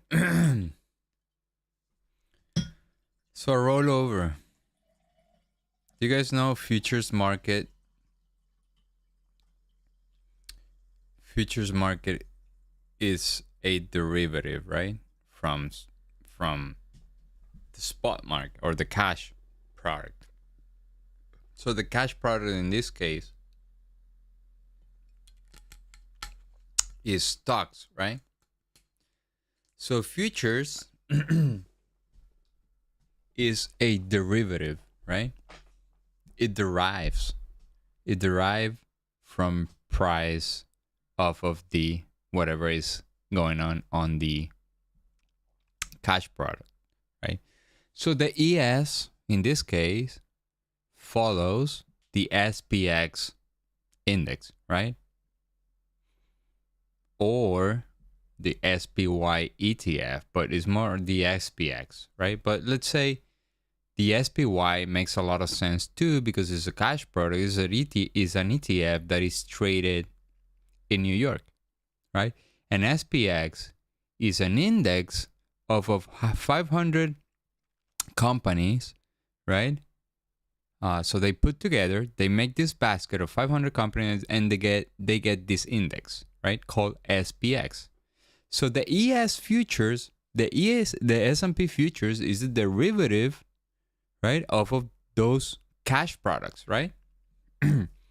So why futures was created? So the meaning of futures, right? It was created in the 1600s by the Japanese, right? Japanese agriculture industry were very unstable regarding prices and so on, right? Seasonalities and so on. So they needed something to create more certainty for farmers. That's how the futures market is born, right? So they used to do something like this. All right, I'm gonna harvest some corn in probably 3 months, right? But prices are high now, so I might as well sell the future, right? With the promise that I'm gonna deliver this much of corn. I don't know, let's call it 1,000 bushels, right? Per contract. So they went on and sold the futures contract, cashed in the money, right? And then after 2 or 3 months, they will deliver the product, right? In this case, corn or any other agriculture, cotton or sugar or orange juice, whatever. Okay? So that is what happens with crude oil. So crude oil is a deliverable commodity, meaning if you trade crude oil and you leave your contract and you bought a contract, the broker must call you to ask you where they're going to deliver, right? The amount of oil that you have or you have bought in the futures contract, right? So since it's a derivative, if it is a derivative, right? And is a product that is used, now that is why it's called futures. It represents a compromise for a future event. Meaning, if I bought futures, right, I want to get delivered whatever I bought in few months when the contract expires, right? So the financial industry engineered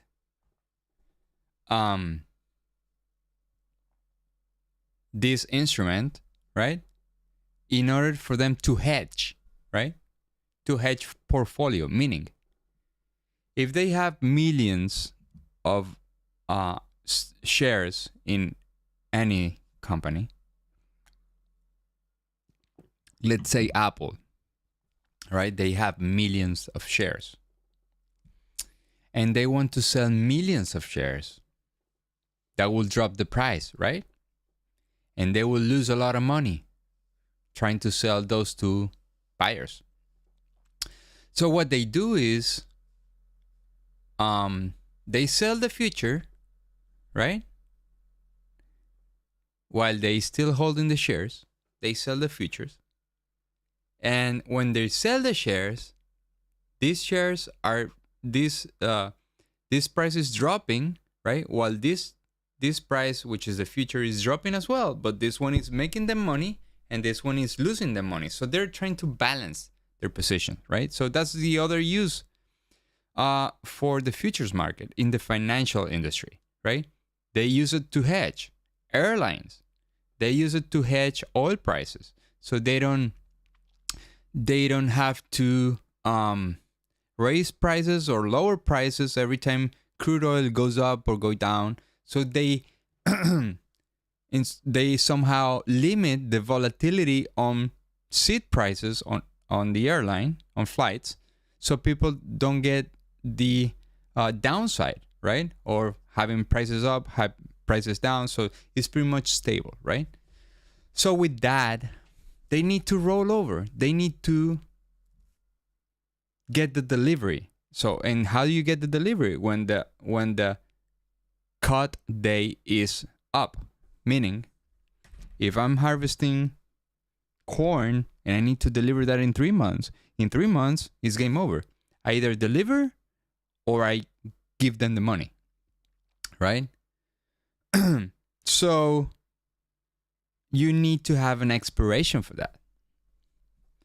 So what happens is institutions go through from contract to contract to have the same positions, right? Let's say I am BlackRock, and I have a position long on the ES futures, right? But the expiration is coming over. So what I do is I sell this contract, which is the December expiration in this case, and I need to buy the other contract, which is the next one. That will be March of 2023, right? The next contract. So that change in volume, right? Because everybody is getting out of this contract because they don't want to get delivered, right? They either assume the loss or take the gains, right? And then they buy the next contract, right? So they can keep trading it. That is called the rollover. The volume dies in this one because it's about to expire, and the volume goes up in the next contract, which is the next contract that is going to be traded, right? The next expiration. I don't know if you HJ follow me.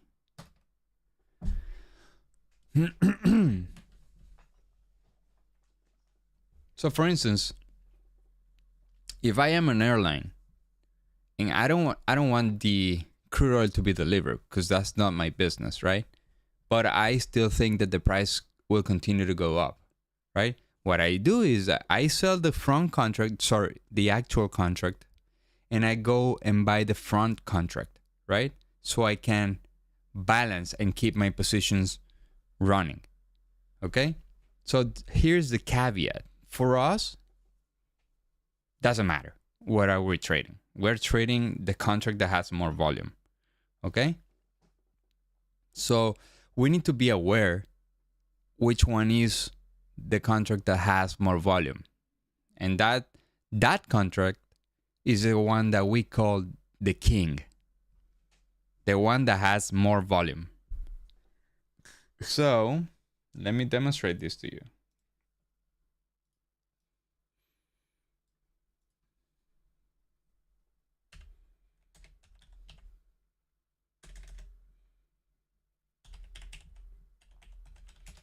So how do you choose that? You go to the CME group, right?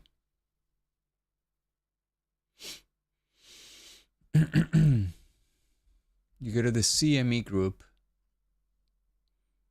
and you go for markets, and you go to the E-mini S&P 500, right? You can see here ESZ is the code, the nomenclature for the December contract, okay?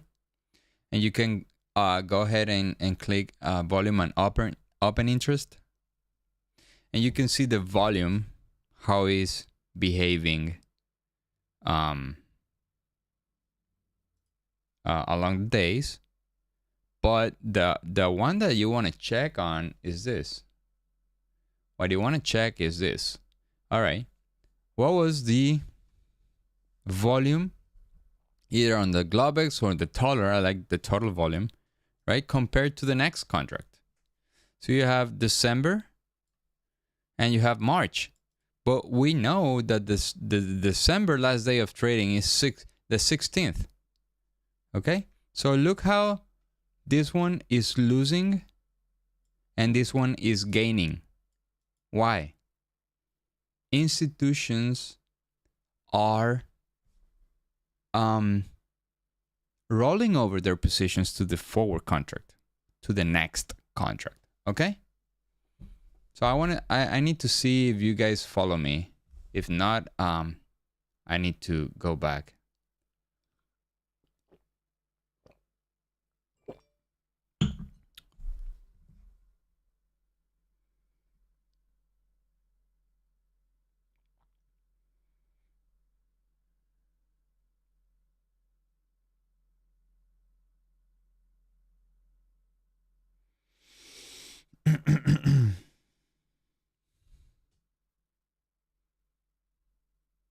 All right, so no activity in the chat. I guess nobody listening here.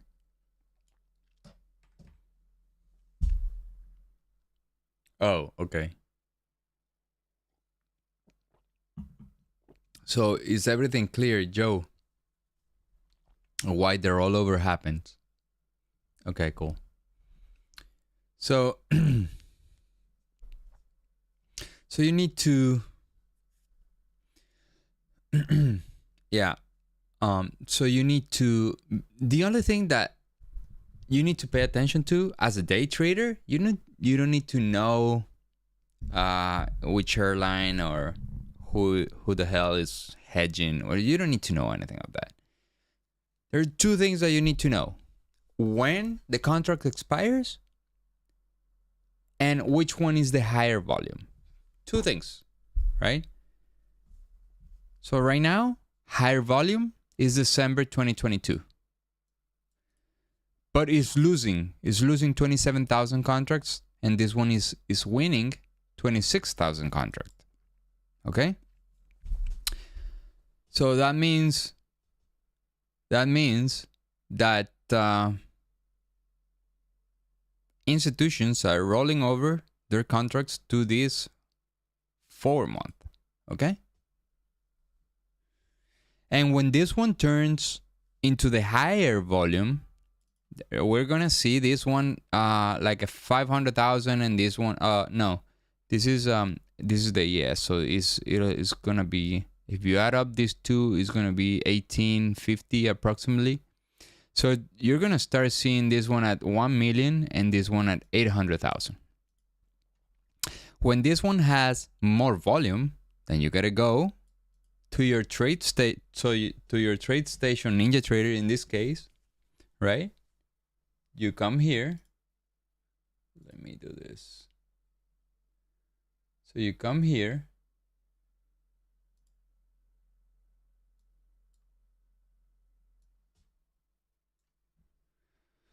Tools, right? Database management. And then you click here. You select the instruments that you want to roll over. I don't know if we can open up this one. No, it doesn't look like. All right, so you can see here how you have 10-year yield. You have all the charts that are rolling over. M2K from the 12 to the 3, right? Then you have this one. NQ from the 12 2022 to the 03 2023, right? So Ninja Trader makes this very easy, and you click roll over. Once you roll over all your charts, right?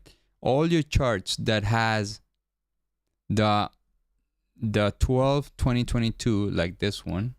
Let me close this, bring this one out of here. Okay, like this one, you can see here M and Q 12 2022, right? once you click the rollover, this chart is going to say MNQ 03 2023. We can do it next week together. Like we can do it or either over the weekend or I can do it together, right? With you guys. So you guys see how the platform rolls over, right? The chart. And now you will be taking trades on the 03 2023. Okay, that's all you need to know. You need to wait for the volume to go higher on the March contract. And then you're good to trade it. Why? For few reasons. Number one is liquidity. If you get stopped out, right? Let's say you're trading now the March contract. And it has lower volume. And if you get stopped out, that's a market order, right? So that's a signal to the platform. I don't care the price. Just get me out of here, okay? So when you get stopped out on a higher volume instrument, you don't care so much because the slippage, meaning the stop price and the feel that you get is not very different. You can have some very like one tick or a couple ticks max of slippage, right? Because there's a lot of volume. It's a lot of buy and sell orders trying to match each other. But if you have very low volume, you can get slipped big time. And I'm talking about big time. 5-10 points, right? Because there are not enough contracts to fill your order. And you're telling the platform, just get me out of here. I don't care about the price. Okay? So, you need to wait for the volume to go higher. So there is enough liquidity for you to trade safely. Okay? So I think that's a thorough explanation about what the rollover is and how it works.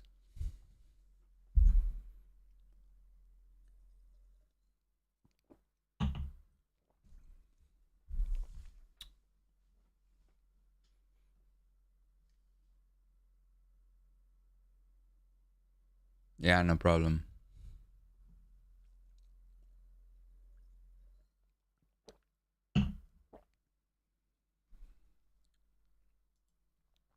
Now I know a guy that had a trade long on gold. And gold expires every 6 weeks or something. Like the expirations on gold are different than the equity markets, right? So the every instrument, like if you go here, overview, markets, and you go here and you put metals, right? And you see volumes and open interest.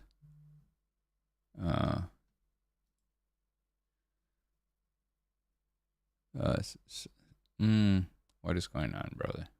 Markets, metals. Okay, let's wait for this to load. Nice. Why is not showing it? Let's go gold. Okay.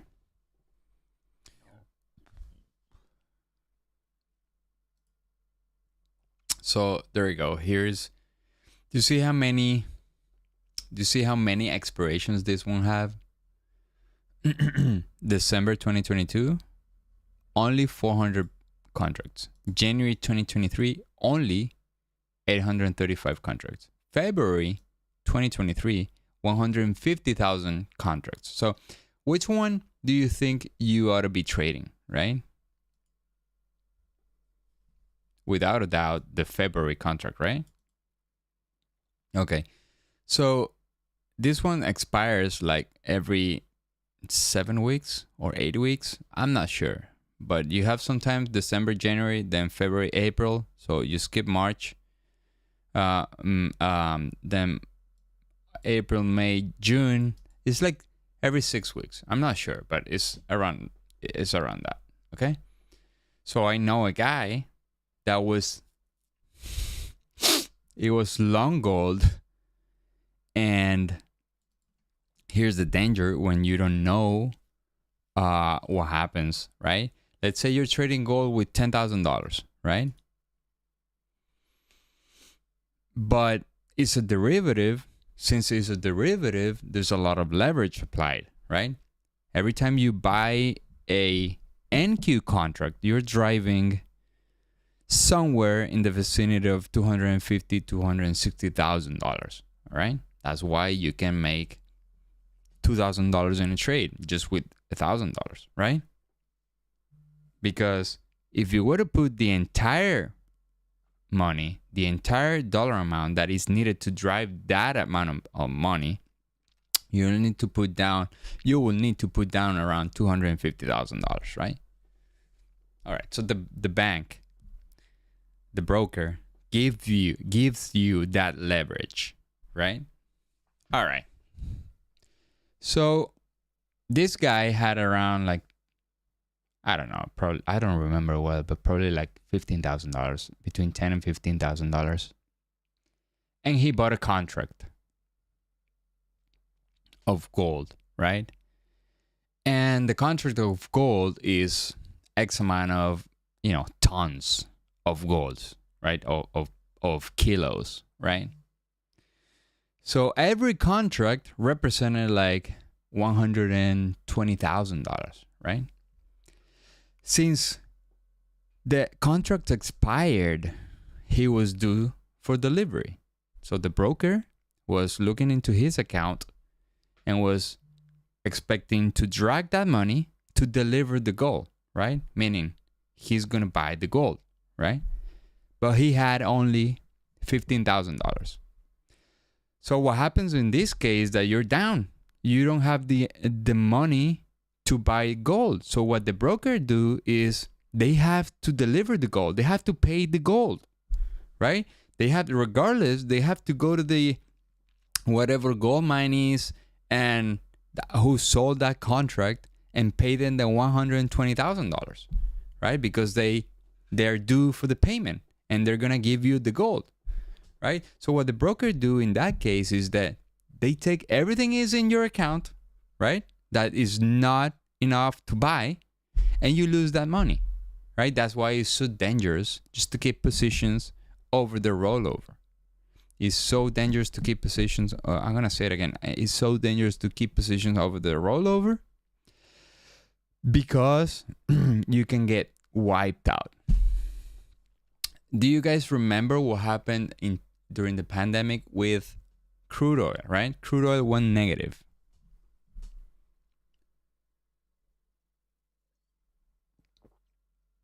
A lot of people were buying at as close as zero, thinking that prices couldn't go negative.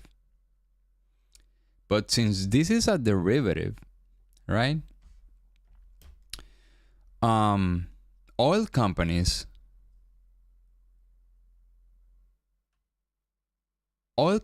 were perceiving oil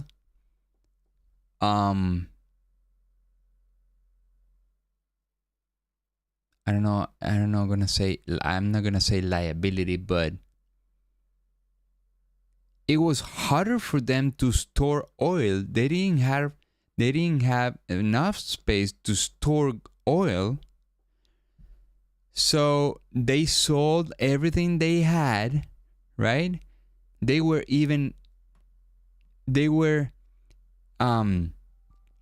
was better for them to pay for people to buy their oil, right?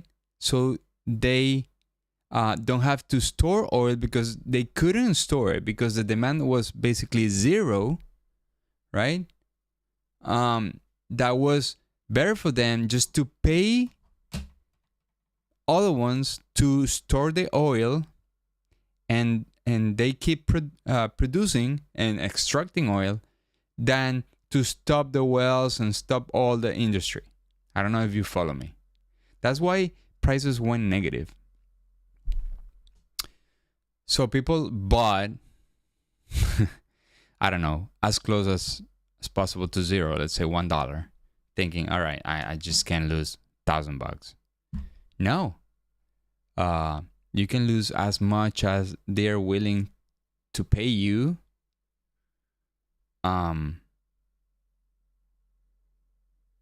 store the oil, right? Because remember, this is speculative for us, but it has a meaning. It has a purpose. The futures market has a purpose, and its purpose is for different industry, right? Hedging for the financial industry, hedging for the oil industry. Farmers, they hedge, right? So it has its purpose, right? And regardless if you are or are not a speculator or a real farmer or an airline, you're gonna get delivered, right? Do you guys follow that?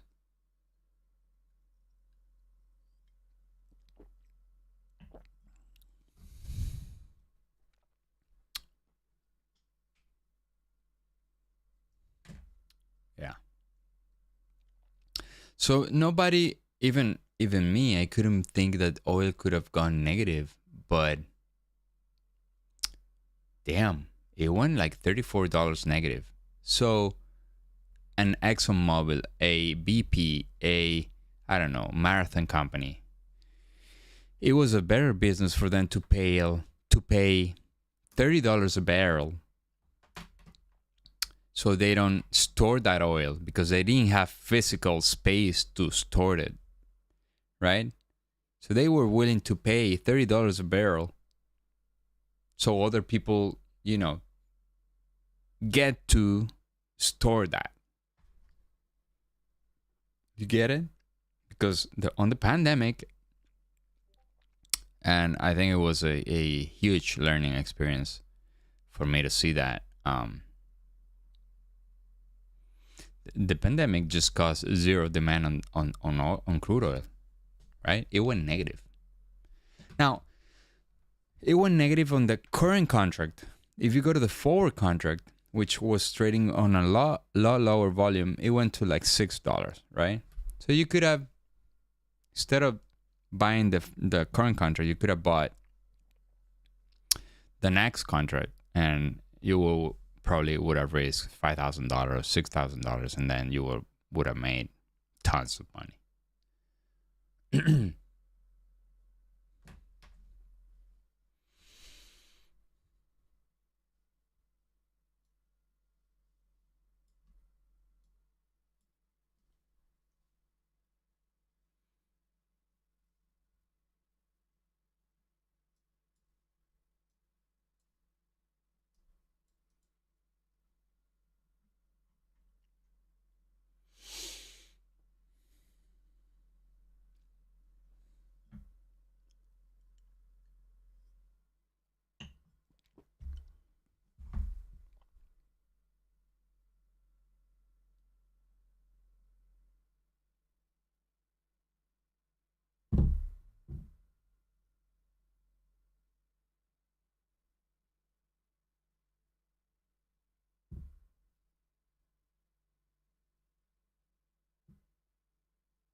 All right, so we have the overnight is holding. At the end of the day, it looks like the dollar has no chances to go up.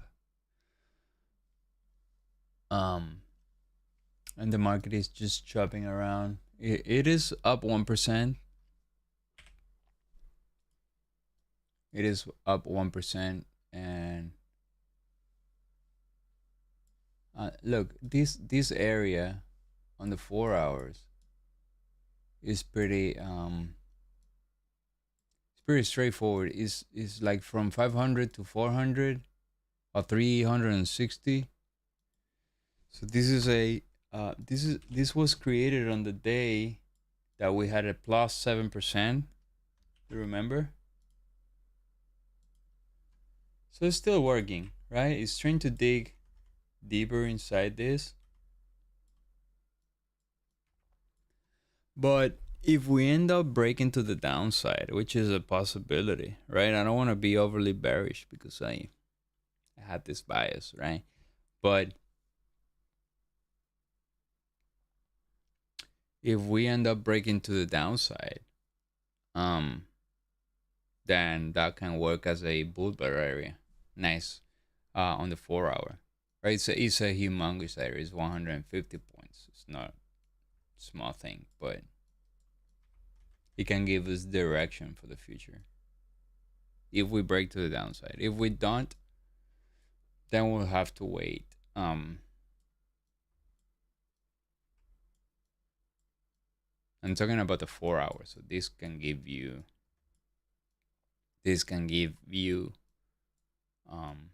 a picture on a sense of what the big picture is trying to do. And tomorrow, most likely we're gonna have some clues, right, for the near future. We have PPI, and then next week CPI.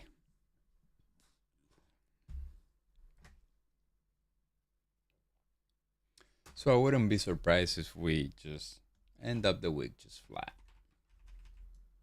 Not flat or flat for where we're at right now.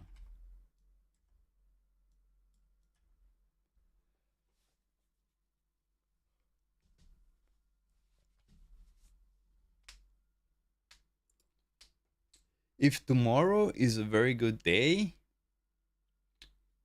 the upside is up to 300 points probably.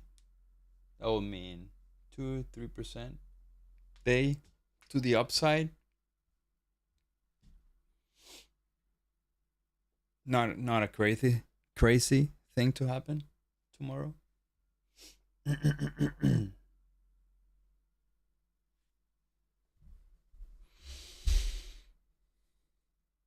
All right, guys. That's it from me today.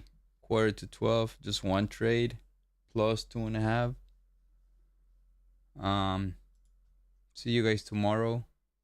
Trade safe, don't do stupid shit, and don't forget to like the video. Okay? Thank you, George. Thank you. Later.